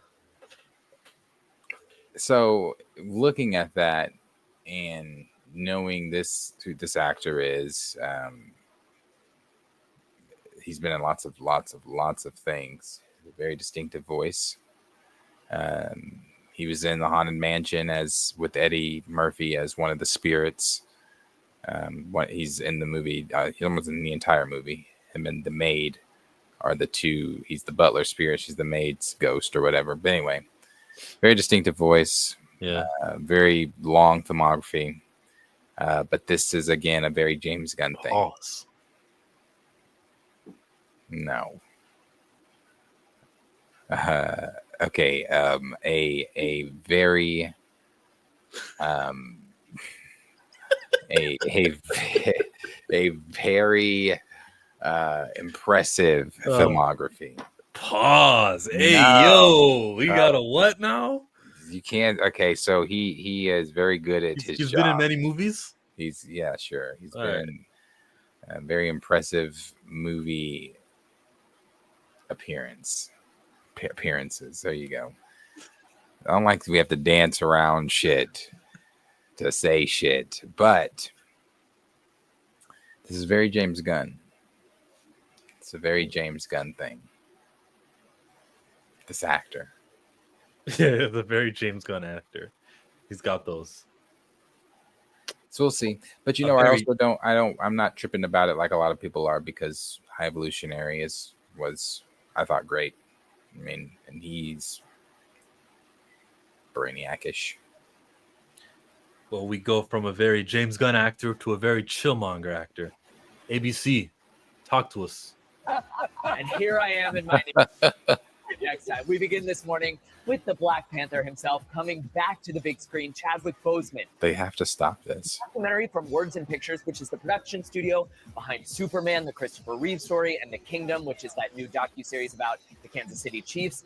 The studio will tell the story of Chadwick Boseman, who of course played iconic roles like Jackie Robinson, James Brown, and Thurgood Marshall, as well as the title character in the Black Panther before passing away in 2020 following a private cancer battle. No word yet on when the project will be released, but fans are thrilled that their real-life hero is getting the tribute he deserves. Oh, he really does deserve it. And that studio is making such cool work right Yeah. now, so it'll be really exciting to see this when it comes out. All right, turning now to a redemption arc.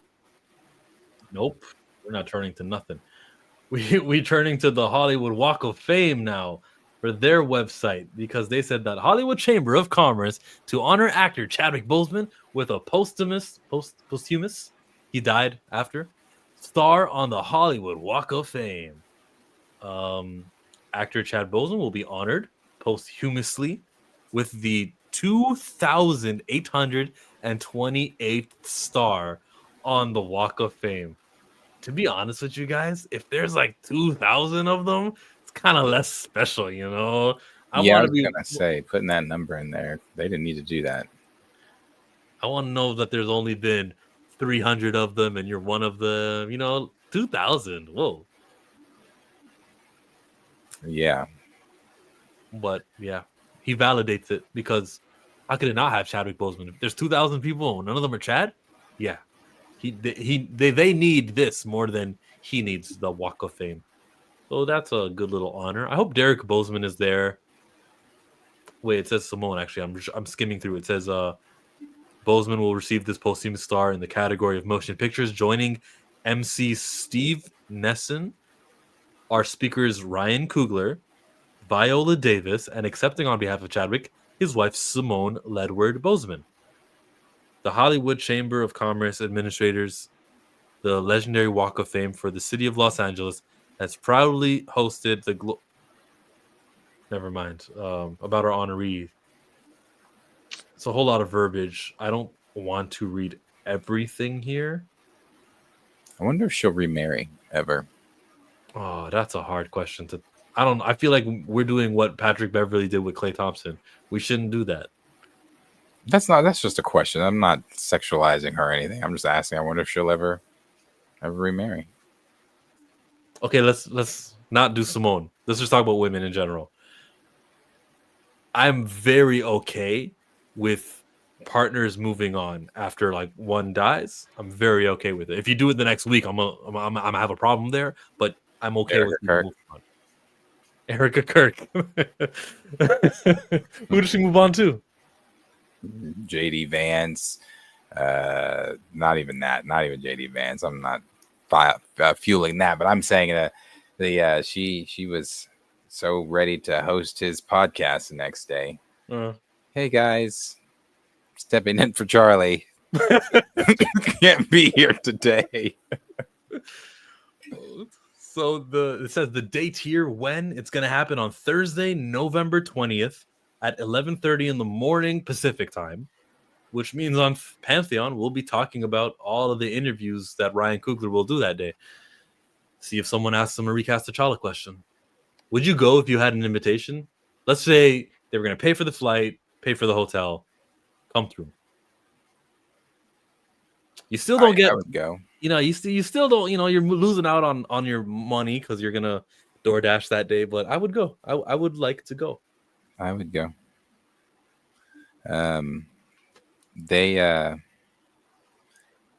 He's definitely, I hope, getting asked a recast question. I mean, it's the nature of this event.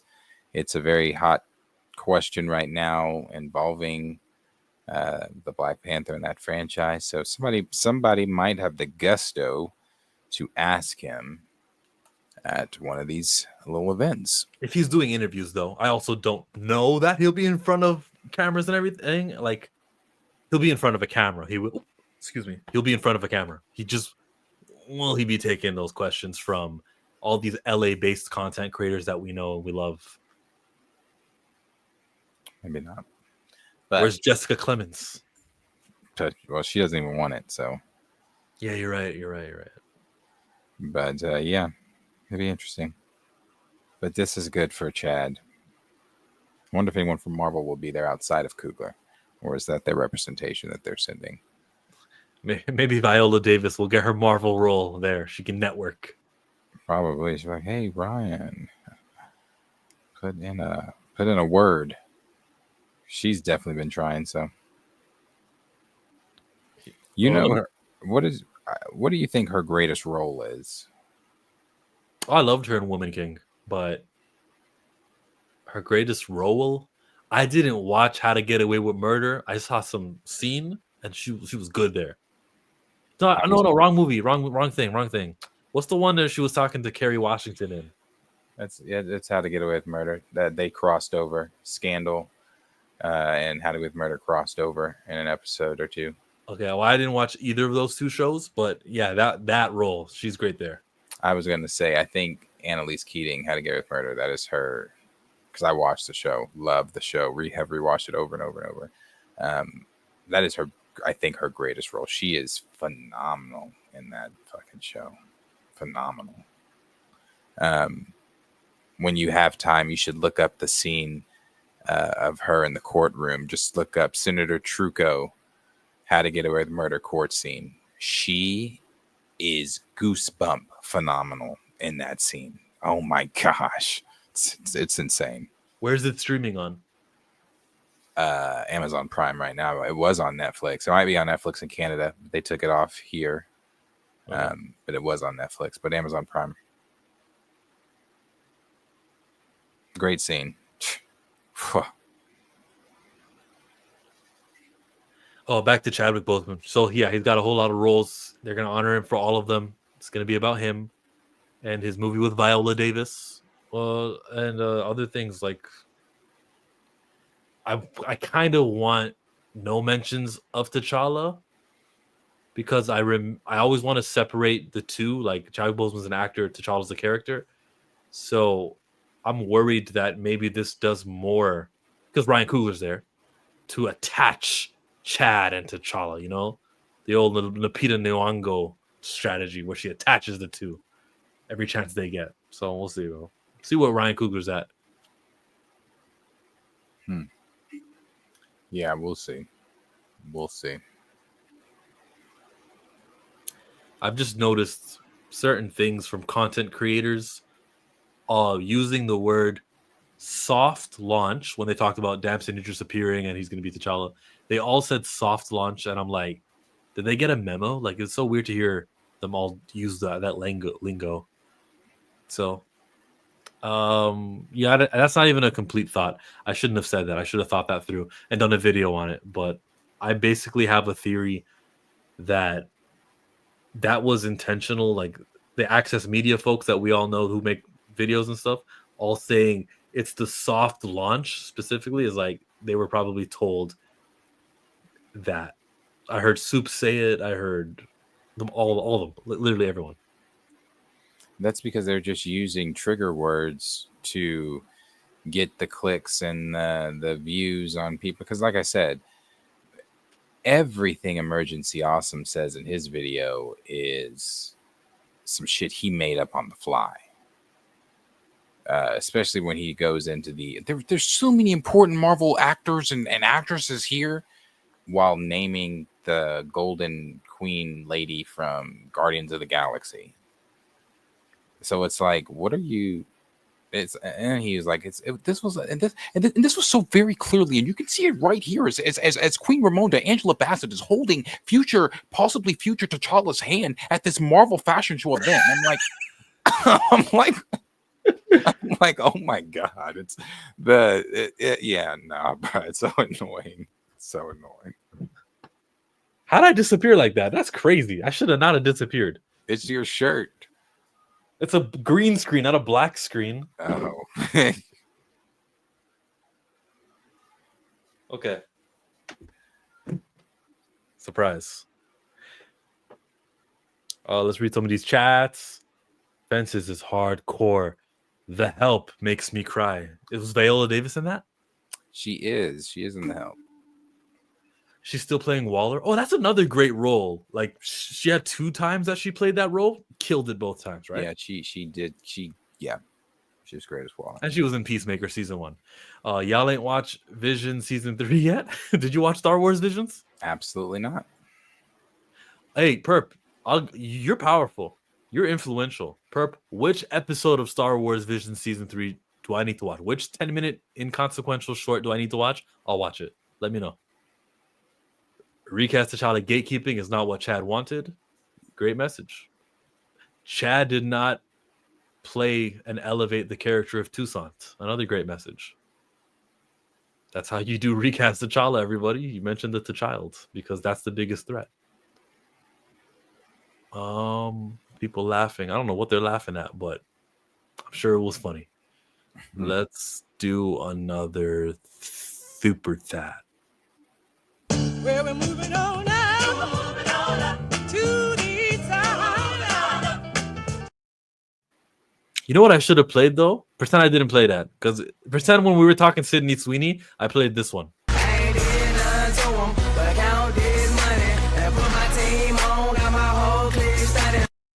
What's up? Hey. Was that the bad Catch Me Outside girl? No, that's Cat's Eye. Who the fuck is Cat's Eye? They did the Gap jeans commercial right after the Sydney Sweeney jeans commercial Levi's. They're a girl group. They have songs. No idea. Maybe you heard them, but you didn't really know who they are. Maybe. Yeah. But you didn't see the jeans ad rebuttal? No? You didn't see that one? Mm-mm. Okay. Mm-mm.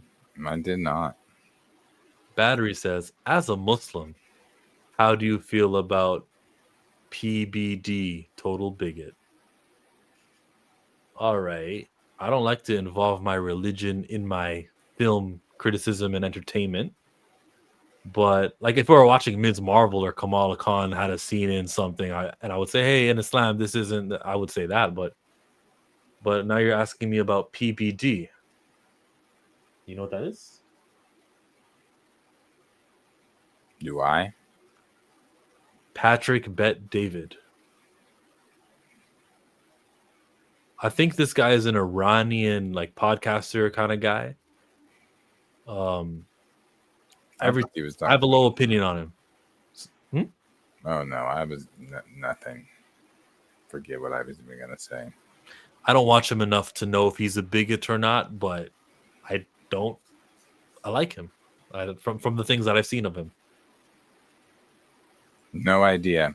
If he's one of the MAGA people, I have no idea. I only know the only MAGA people I know are the people that just happen to come on my feed, like Nick Fuentes when he says some outlandish shit and it gets clipped, or like Megyn Kelly's like, oh, they weren't, it's not like they were 8, they were 15. That clip. I don't watch these people. I just happen to see their outlandish views because people clip them. So whoever this, if he is a maggot, I have no clue. From Iran, born into a Christian family of Assyrian and Armenian descent. So I don't know what being Muslim has to do with this. Battery? Let me know the Muslim angle you want me to take, and maybe I'll have an answer for you. But no, I don't like the guy. But thanks for the dono. Appreciate you. Damson Idris is going to be grown up Toussaint, sad to say. No, he won't. Damson will be T'Challa. What did Tina keep telling us? He came to the meeting. He sat down with the Russos. He said, where's Coogler? Because he wants to be the long-term, more than just one movie variant character. He wants to be there for T'Challa. I think he's seen my tweets and DMs. I DM'd him one time still. One little time I DM'd him. I said, yeah, you're not taking the child role respect. I said something like that. I'd show you, but I'm too embarrassed to. But I talked to a celebrity who may or may not be reading my thing. When you send a request like that, the person can see it, but he won't let you know that he's seen it. It'll still be like, do you accept, do you reject? I think he read it. I think. Yeah. If you send enough, they can see it. All of them, but the Black episode 8 is incredible. I'm not watching one of them. You give me one Star Wars Visions that I need to watch. I ain't realized that the green screen is working now. Yup. 83 of my faves. Yes, from Princess Bride. Oh, we're talking about my boy? Inconceivable! The 82-year-old, yes. Doing a stream while the Time Is Now tournament is going on is certainly a choice. The Time Is Now is something John Cena related, and Darius has no idea. I was going to say, what is the Time Is Now tournament? Is this like John something Cena's out of theme fucking music. Harry Potter?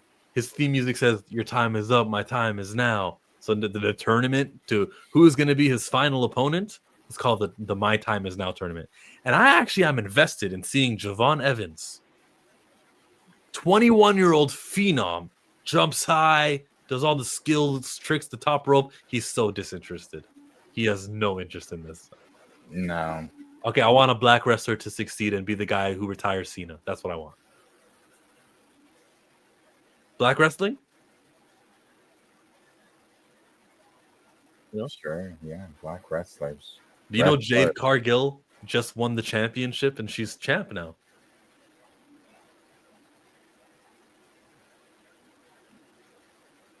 That's some fun stuff.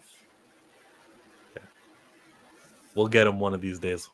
See, we got to wait for the Royal Rumble or something that he'd be interested in. Every 60 seconds, a new guy comes into the ring and it's a mystery of who it is. That's a fun concept. I don't know how many times I've told y'all. It's not as if I wasn't around it as a child. What are you more likely to watch? Anime, the people who talk to themselves as they assess the fight, or a wrestling match? I would sit down and watch anime before I watched wrestling. Darius is ready to go. Maybe he is. Do you have anything you want to touch on? I think you just DM'd me something. What was it? Zootopia. Yeah, there was a Zootopia clip.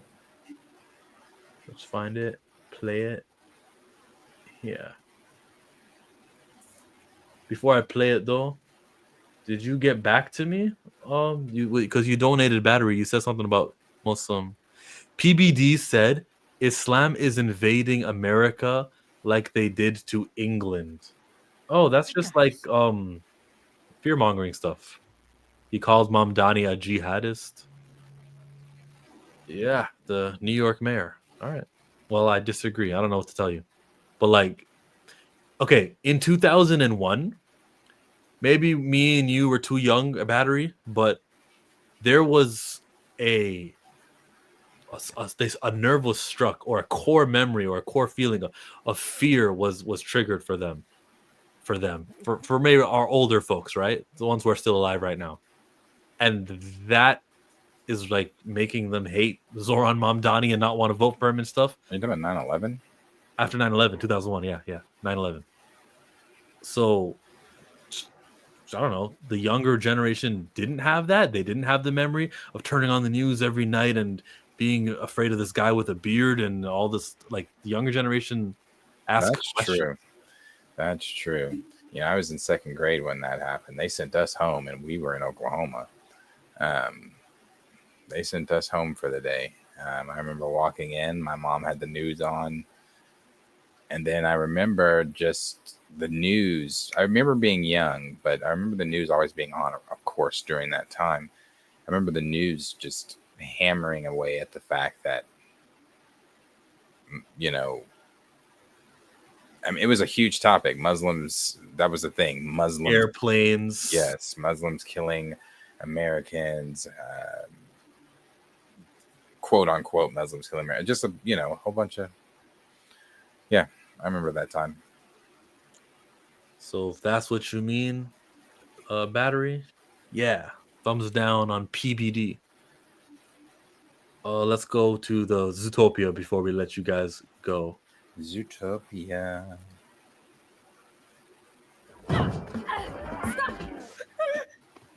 Please, you don't have to hurt him. Hurt him? Snakes never hurt anyone. We aren't the bad guys. They are.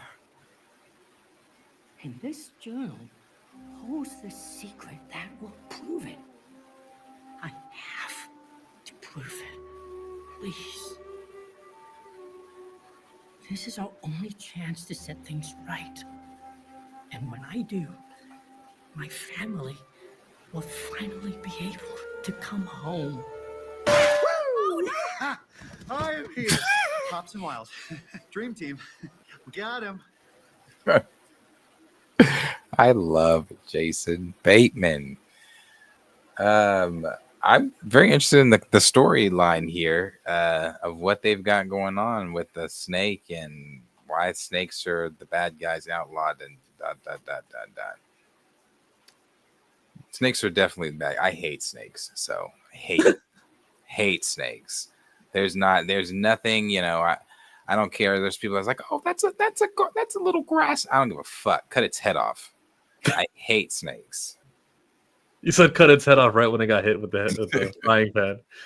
This movie is all about profiling. Someone convinced me that on I knew you were. Yes, I am, because that's the twist of this movie. Hey, all the advertising, oh, I'm a snake, treat me like I'm human, it's about my family. And then who's the villain then? Who's the villain in this movie? That's the twist. Yes. The villain is the hooded figure. You'll see. The hooded figure, he'll be a villain, but that snake is the villain. That's fine with me. Cut its head off. It's a marketing tactic. Now I got you to look at it. Another generic Pixar movie that will probably make a billy. Hey, you get off Zootopia. Zootopia 1 was fantastic. So the snake is mentally ill. Darius, you're not Team Slytherin? No, I hate snakes. I don't go in the snake aquarium at the zoo. I hate snakes. No, I hate them. Is there a single snake that you would like? No. I probably could find one. Like a friendly, jolly snake. Is there one on Winnie the Pooh? There's nothing jolly about snakes. Are there no good guy snakes in our fiction? They're not the good guys. This would be a first for Zootopia if they, no, if there's no twist, but if they just made a good guy snake, that would be a first. You know, there's even that story of the lady that ran over the snake. She picked it up because she felt bad, rehabilitated it, she fed it, all that kind of stuff. And Yeah. then at the end of its rehabilitation, it bit her, and she's like, "Oh my god, you know what?" It's more of a moral of the story type of deal. But it's like she's like, "Oh my god, you know, I fed you, and why'd you bite me?" He's like, "Because you knew I was a snake before you picked me up. See ya." But it's like a fairy tale. Yeah, it's like a moral story tale, but still, snakes are snakes. Yeah, it's gonna toxically venom you. But in China, it's one of the zodiac, isn't it? The year of the snake, isn't it? Yeah, One of them? it's the year of the snake this year, or something like that. So that culture probably has a positive snake role model figure in their fiction. Yeah, that's fine. But if we step out of fiction and step into the real world, I know there are people with pet snakes, and I know there are people that, you know, sit with their snakes while they watch TV and stuff. That shit's weird to me. But in real life, no. What about- I've seen videos of them attack. You know, that one video of that big ass yellow one on the trampoline. Then that bunny hops by, and it's terrible. Terrible. Cut their heads off. Does the name Orochimaru sound like a good snake? No, it sounds like a manga writer. Yeah, it's from the Naruto manga. What about Mitsuki, his son? What? Mitsuki. No, that sounds like some shit they get at Tashami Ramen or something down the street. I don't know. No. Sorry, Perp. We tried to get him. No snakes are good. He's a fourth great ninja war hero. Have you seen? Never mind. That would be never mind. No snakes are good. I don't like snakes. We had them terribly bad in our the house I grew up in. Not in the house, but the neighborhood. There was a big, like, I guess pond, I guess is what that was. Pond in like the neighborhood. So those snakes would always come from the pond and be in people's backyards and stuff. I don't know, one time me and Henry, there's several times there were snakes in our backyard, but there was a time me and Henry were playing in the backyard with whatever the fuck we were doing. And I remember him saying, "Darius, watch out." Because I was laying on the tarp, and above me, the snake had popped his head out because I guess I disturbed. Yeah. And he was like, "Darius, watch out." And I had to jump off the tarp. Then my mom had to come out there with my sister's father, and he killed it. Huh. Yeah, I hate snakes. I hate them. I know what your least favorite Nicki Minaj song is. Actually, I hate that song. You don't want none. That would be that. I'm out. Thank you for coming. Like, comment, subscribe. I got a wrestling match to watch. See if Javon Evans can pull it off and beat Gunther. Gunther? Yeah, he's from Austria. That just sounds like a movie villain. Gunther. Yeah, his real name is Walter. Walter Gunther. If you had a wrestle, if you were going to wrestle, I would never have a fake name like that. Like, if I'm Walter, call me Walter. I'm Walter. You know, you can pronounce it with the W or the V, whatever. But don't give me a name like I'd Gunther. be Detroit. My wrestler name would be Detroit. Detroit's Okay. my name anytime I go anywhere. Like when they ask, I like it. "We have an order. Do you have a name for this order?" Yeah, Detroit. That sounds awesome, though. Like, Detroit is a place, you know, maybe you represent that. Like, Detroit, great. Or The Rock. But don't give me a fake real name, you know? Javon Evans, his real name is like Malachi something. Why are you wrestling under the moniker Javon Evans, you know? Okay. Sorry. Why did they cancel what's his name in Logan Paul's fight? What? Jake Paul? The light-skinned boy, the light-skinned wrestler that was arrested for, didn't he hit his girlfriend or something? A Logan Paul fight? Jake No. Paul. Jake Paul, the A younger Jake one, Paul boxing match? on Netflix. Yeah, this is news to me. I don't know who that is. The light skinned nigga with the baby dreads. Carmelo Hayes? No. Gervonta something. Davis. Oh, Tank. Tank. Why'd they cancel his fight? Because people are realizing it was fake. Probably. I don't know. Yeah, maybe. No. Yeah, see, I want to see Jake Paul get knocked out, but I want to see him get knocked out for real, not with some fake ass shit that he's paying for. Like, I want to see it. If I watch boxing, because I would watch boxing if it was like a real boxing match. And by now, we all have an inkling that the fights are not real. They have a determined outcome. Jake Paul is supposed to win. Go to 10 rounds or something like that. Mm-hmm. So yeah. I don't know. Putting it on Netflix is great though, because we all already have Netflix. It's free, basically. If they can just fix that buffering issue, like with the Mike Tyson fight, because I only saw about maybe 3 minutes of that fight. The rest I had to catch from clips online. Yeah. Every time it buffered, they were in a different part of the ring. I was like, damn, I missed a lot. Shit. Okay, but I'll let Chill go watch what is it? John Cena's greatest hits. It's called Friday Night SmackDown. Thank you very much. They still do Friday Night SmackDown. Why wouldn't they? It's a weekly episodic show. Hey, bro, I don't know. That should be on as one of the longest running programs ever, because it's only behind Monday Night Raw. That shit's been going on forever. Friday Night SmackDown. So y'all tried to ask me, did I know about whatever Rumble Rowdown or whatever? And I was like, I have no clue what that is. Friday Night SmackDown. I know what that is. Every Friday night, you were watching Booker T and Rey Mysterio do it, right? No, I wasn't watching them do shit, but I know my cousins were into that stuff heavy. Dave Bautista, Undertaker. These were guys we grew up on, right?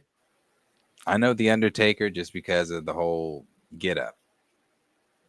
I did know Dave Bautista was until Guardians. So, but yeah. So anyway, yeah, we're trying to be back. Chill schedule is, I'm assuming, if good now. My schedule is still, unfortunately, the same. I'm trying. There's a house I looked at today. I'm debating it. I might not do it though. Only reason it's bigger. It's what I'm looking for is more size, and this house is fine. Yo. God, Jesus Christ, you're so annoying. What I'm looking for is a bigger house to dwell in. Is Jesus? We have to use all these words. So I'm looking for a bigger house to dwell, a bigger domicile that I can live in and dwell in and eat and pray and bathe and all those things in. Okay. However, the space I'm in now, it's fine. The space I'm in now is a little over 14. I'm looking, one of the houses I looked at was 1,900 square feet. Nice house. Except it's not where I want it to be. It's not in Norman. I needed to be in Norman, and this house that I looked at today,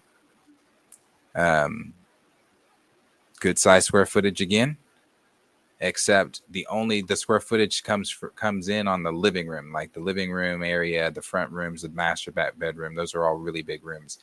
I'm more so looking at my studio because I have so many collectibles and things like that. I don't want my studio to be small.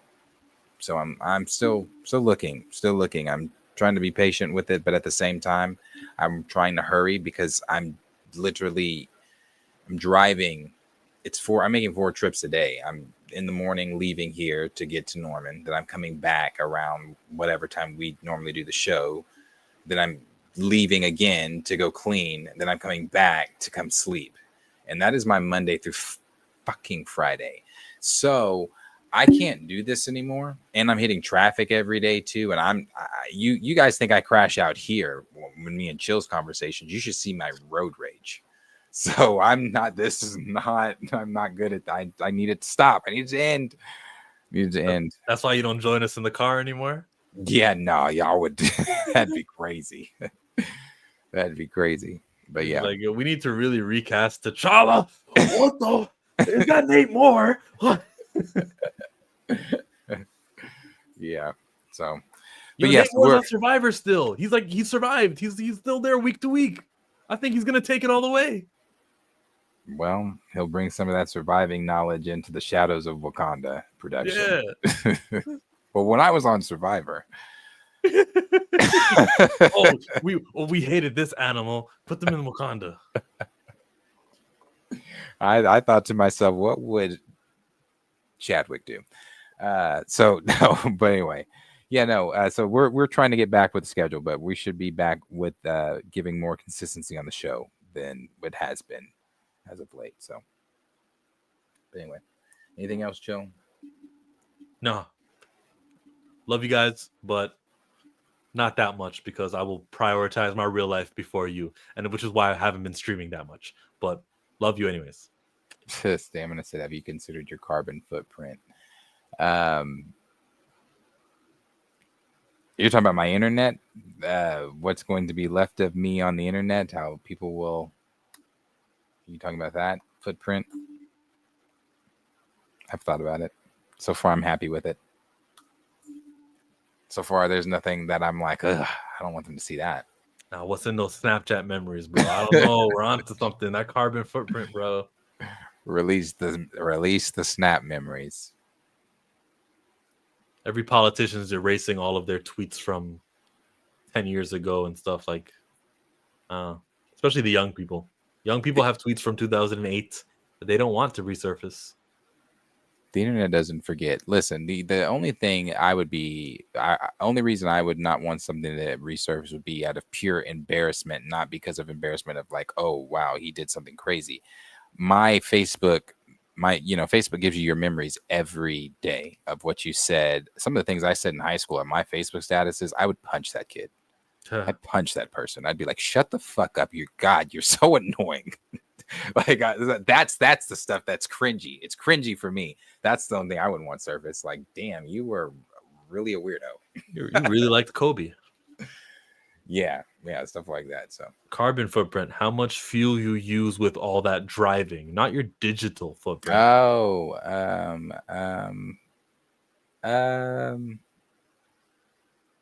how much fuel I use? It's quite a bit. Because you dash. Yeah. On top of that, I am dashing too. So it's fucking. But see, like dash sometimes, like today, this morning, for whatever fucking reason, Friday, it was very slow. I have a set amount I try to make every day. It was really slow this morning. But see, if I lived in Norman, I could have just went home. I could have just went home and been like, hey, I can do something more productive. I can mow my yard. I can do something else. I can work out and do something until dinner, which right now in Norman, it's telling me. It's like DoorDash is telling me right now, hey, if you dash right now, it's $3 extra per order. But that's in Norman. I'm not in Norman. So yeah, it's annoying. Yo, bottom line, you guys need to make us content creators who just like can make and live off of sitting down for 2 hours. I want to be the position Josh is at right now. Josh told Star Wars Theory, if it's not 500, it's not even worth my time. Wow, I forgot to talk about that. Yeah, that's, hey, you know what? If you know your worth, you know your worth. I'm not even mad at Josh for telling Theory he needs. I have the same opinion. I'm not even mad at him for telling him, hey, I'm worth 5. I mean, you got to understand, Josh has a wife. He's got 2 kids. He does his own show Monday through Friday. He is on top of doing his own live show Monday through Friday. He's putting out individual, edited videos on top. He has editors, but he's putting those videos out. He's recording those videos. He's putting that work in. Yeah, brother, if I'm leaving my wife and my child to come do another evening show with you for about 3 to 4 hours, my worth, and I tell you my worth is $500, they're making over that in the super chats. That's why Josh said that. But that's what my boy said they're not making. Star Wars Theory said we cut it 50-50, and some of those weeks we weren't making the $500. So man, so yeah, okay, but also okay, cool. So some of those weeks they don't make it. At least the shows that I used to watch Star Wars Theory, they would spend hour or to 2 hours after they're done with whatever their topics were for Star Wars, just and to the point where they would have to turn the shit off. They're like, hey guys, we want to go to bed. So it's like, so even if they're not, Theory is still. I don't want to presume to know Theory in Josh's wallets, but I would think, judging from the extracurricular things that Theory does outside of YouTube, he's banking. Yeah. So he could. I mean, I'm not going to speak for another man and his money though, but I'm just saying, hey, you know your worth. Put that shit down. 500. So Josh from Den of Nerds and Neotus from Star Wars Theory, those two guys used to stream weekly called Nerd Theory, and they stopped it maybe 2 years ago. They restarted it now, which is a very down time for Star Wars, and there wasn't as many super chat money. Now Josh says, I only want to work and do this stream or dedicate my time for, I think it was $500. Was it 300 or 500? 500? All right. I need it for 500. He's entitled to ask for that. Now, Theory, his response is, and they both talked about it on their different streams. And they said, I will not split more money with you than I get on myself. You know, now you can make the Josh Den of Nerds clips channel. You can clip all of our stuff and you can have the money from there. But when it comes to the super chat donations, 50% goes to me, 50% goes to you. And if we don't reach that 500, so be it, you know? And I respect Theory's response too. Yeah, I actually respect both. Likewise. Yeah, it's just like, and then the true reality is that Star Wars just isn't at a place where Nerd Theory should happen on a weekly basis. One day it will, and I hope that they didn't burn a bridge and they can work together again, because I'll actually start watching, because I wasn't watching this latest run. The latest 4 weeks I haven't seen it. I haven't seen it. Yeah, see, the old ones you're talking about, yeah, they had to like stop donations because of how much money they were making. So that's it. That's my story. We got the same kind of opinion on that one, right? It's just a matter of Star Wars is not hot. Money is not flowing. It's not worth doing the show. And I think they were. I think, you know, despite what Josh has said, if you look at, I mean, I couldn't tell you which live stream to click on, but in Josh's old live streams and things like that, when they stopped doing Nerd Theory, when someone would bring Theory up, the verbiage that Josh would use around Theory was not like they ended on good terms. So I think the first time they didn't end on good terms, I think they came back to one another, and it just didn't work again this time. It's very reality TV. Ooh, are they friends? Or are they not? I hope maybe like this breakup was like a make sure that it feels like this drama, so that when we rekindle, it'll be a bigger deal, maybe. But you know, they did meet in person. Yeah. They did meet in person for the theories or Theory Sabers or whatever. Yeah, he did a convention in Cleveland, right? Yeah. So he was just in Houston, or he was just in Texas. I know that. Theory's all over. Theory's banking. I mean, he is banking. He's making better. He's giving you a better quality lightsaber than you can get from Star Wars Galaxy's Edge at Disney for $400. Oh, yeah.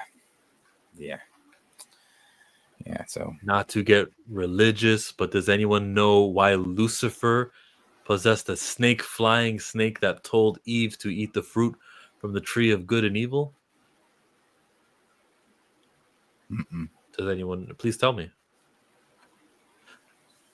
Where's that Vader episode 2 theory? LOL. Just like Dr. Umar, and that's cool.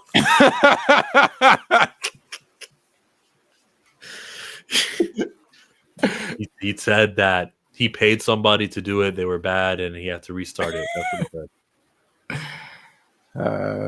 Yeah, man, that was some years ago when that first episode came out. It was like, what, 30 seconds?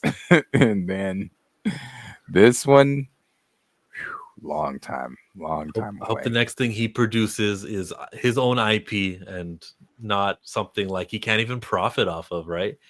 So, anyways. And then I hope that Unity. I was just about to say, where's Josh's Unity? He had a problem with the artist, I think. I thought he said a lot of that intro. Remember that intro video he gave, that like tease video where it was like that dude's voice? I remember him doing the live. He's like, you guys are, a lot of you are going to get mad. Please don't. He's like, it's okay if you do. But about, I think he said like 80% or something of that was AI. So yeah, he's an AI fan. Yeah. So is he using an artist or is he said with it's gonna be? He said it's human made. Everything Unity will be human made. But the next thing he does, he can't make that promise. I watched him yesterday say it. I also watched him yesterday say something nice about I want T'Challa, not T'Child. Really? I haven't watched him in a few days. What do you say about T'Child and T'Challa? I'll show you. It was on my Twitter. Damn, that clip just been on loop. Yeah. This one. He is an incredible actor. He would be a great Black Panther. Of course, my only concern is I want him to be T'Challa. I want him to actually be T'Challa, right? I hate the way he says T'Challa. And not like the child. But it is what it is. He is an incredible actor. Yeah, he says T'Challa. T'Challa. T'Challa. You know, sometimes when I'm like messing with my dog, I call him that. I'm like, T'Challa. T'Challa, come here, T'Challa. Yeah, I hate that. I hate the You know what I hate when they say Naruto instead of Naruto. I've heard that.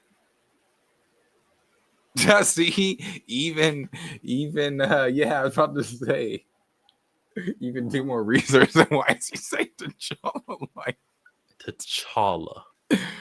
T'Challa. T'Challa. I am Prince T'Challa. We need 6 vowels because the Son letter of King T'Challa. T'Challa? T'Challa. Damson Idris. You said we need 6 vowels. Why? Oh, just A. The letter A. You can go with the A, or you can go with the You know? Yeah. I don't. In this case, it ain't A. It ain't T'Challa. T'Challa. T'Challa. I don't like that. And they say enough times in the movie. They do. They say T'Challa. He's at the waterfall. T'Challa.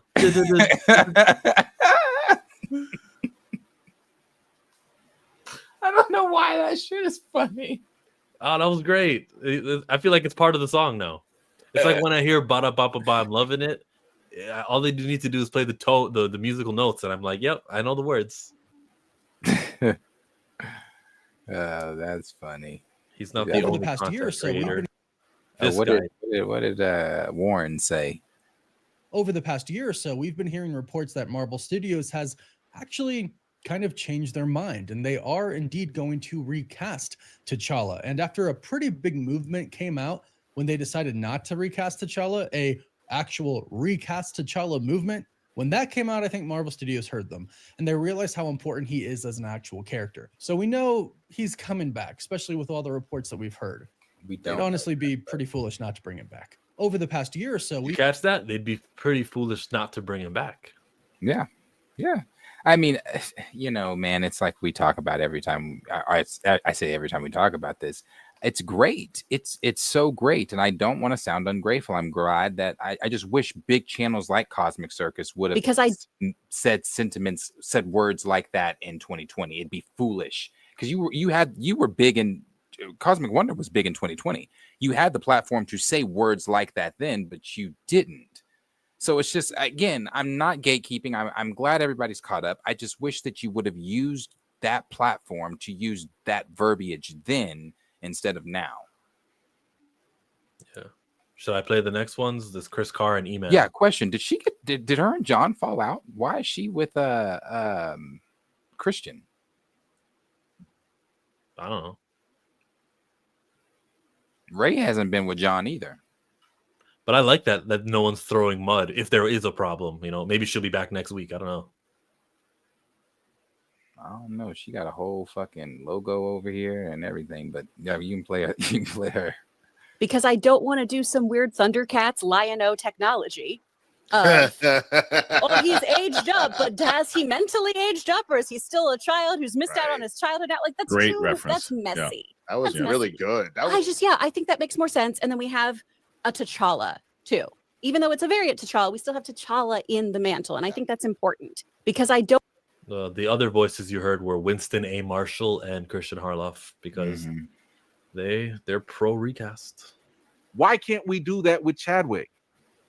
Why can't somebody else be T'Challa, not Junior, not Toussaint, not whatever, be T'Challa, and then we can have the same fun conversation that we've always had and been like, man, you know, I know Sean Connery was a dope James Bond, but man, why can't we do that? Why can't we do that with T'Challa? Not Junior, not Toussaint. Yeah. Yeah, I mean, yeah, man, yeah, it's cool. I mean, you know, maybe who's to say? I mean, you know what I think. I'm the realist type. I need to see it and hear it from these people. But who's to say if now that you've got Cosmic Wonders and Den of Nerds and Christian Harloff and these other people that have these bigger platforms to speak on these things, now that maybe you've got them saying, hey, it'd be foolish for them to not recast. It'd be, you know, you're taking work from another black actor. All the talking points we made 5 years ago, if they are making these talking points now, then maybe I don't know, when Coogler's doing press for the next thing or they get interviewed, you know, the interviewer might ask, hey, did you see some of these YouTube channels that are bigger, however they want to word it or whatever, are calling for a recast on T'Challa. What do you think about that? I mean, I don't know. I don't know, but great, fantastic. Christian has however many people watching him. The rest have however many people watching them. And they all rejected or said they didn't want the T'Child. They advocated for actual T'Challa. Yep. That's what that. Yes, it's working. Everyone, don't feel like, bro, we're talking to dead air. No. You are influencing other influential people. Yeah, it could happen. They could do it. They could. Now, again, you guys know I'm not gonna sour that with my thoughts, but it could happen. It could happen. Yeah, you better not sour it. We're leaving on a positive note today. Keep talking about recast and keep mentioning how the T'Child experiment will not work and you won't pay for it. Toussaint is not T'Challa. All right. I'm out. I'm going to go watch wrestling. What are you going to watch? Planet Fanatics? Oh, man. I don't know. I'm about to go get me. I shouldn't because I need to trying to get back into my workouts and things like that. But again, with my schedule, it's so fucking difficult. But I'm trying to wean myself off of these cherry Fanta ices, but I'm about to go get one. I'm about to go get an extra large cherry Fanta icy, snuggle with my cats if I don't go make some money to go buy some figures tomorrow. So that's my, and I'm going to mow in the morning. That's my exciting thing that I'm doing and nothing more tonight. Well, thank you for being a Thank you for being a friend. Oh, yeah. Travel down the road and back again. Hey, so we started from the bottom, now we're here, girl. Oh, yeah. This is my part right here. Ooh,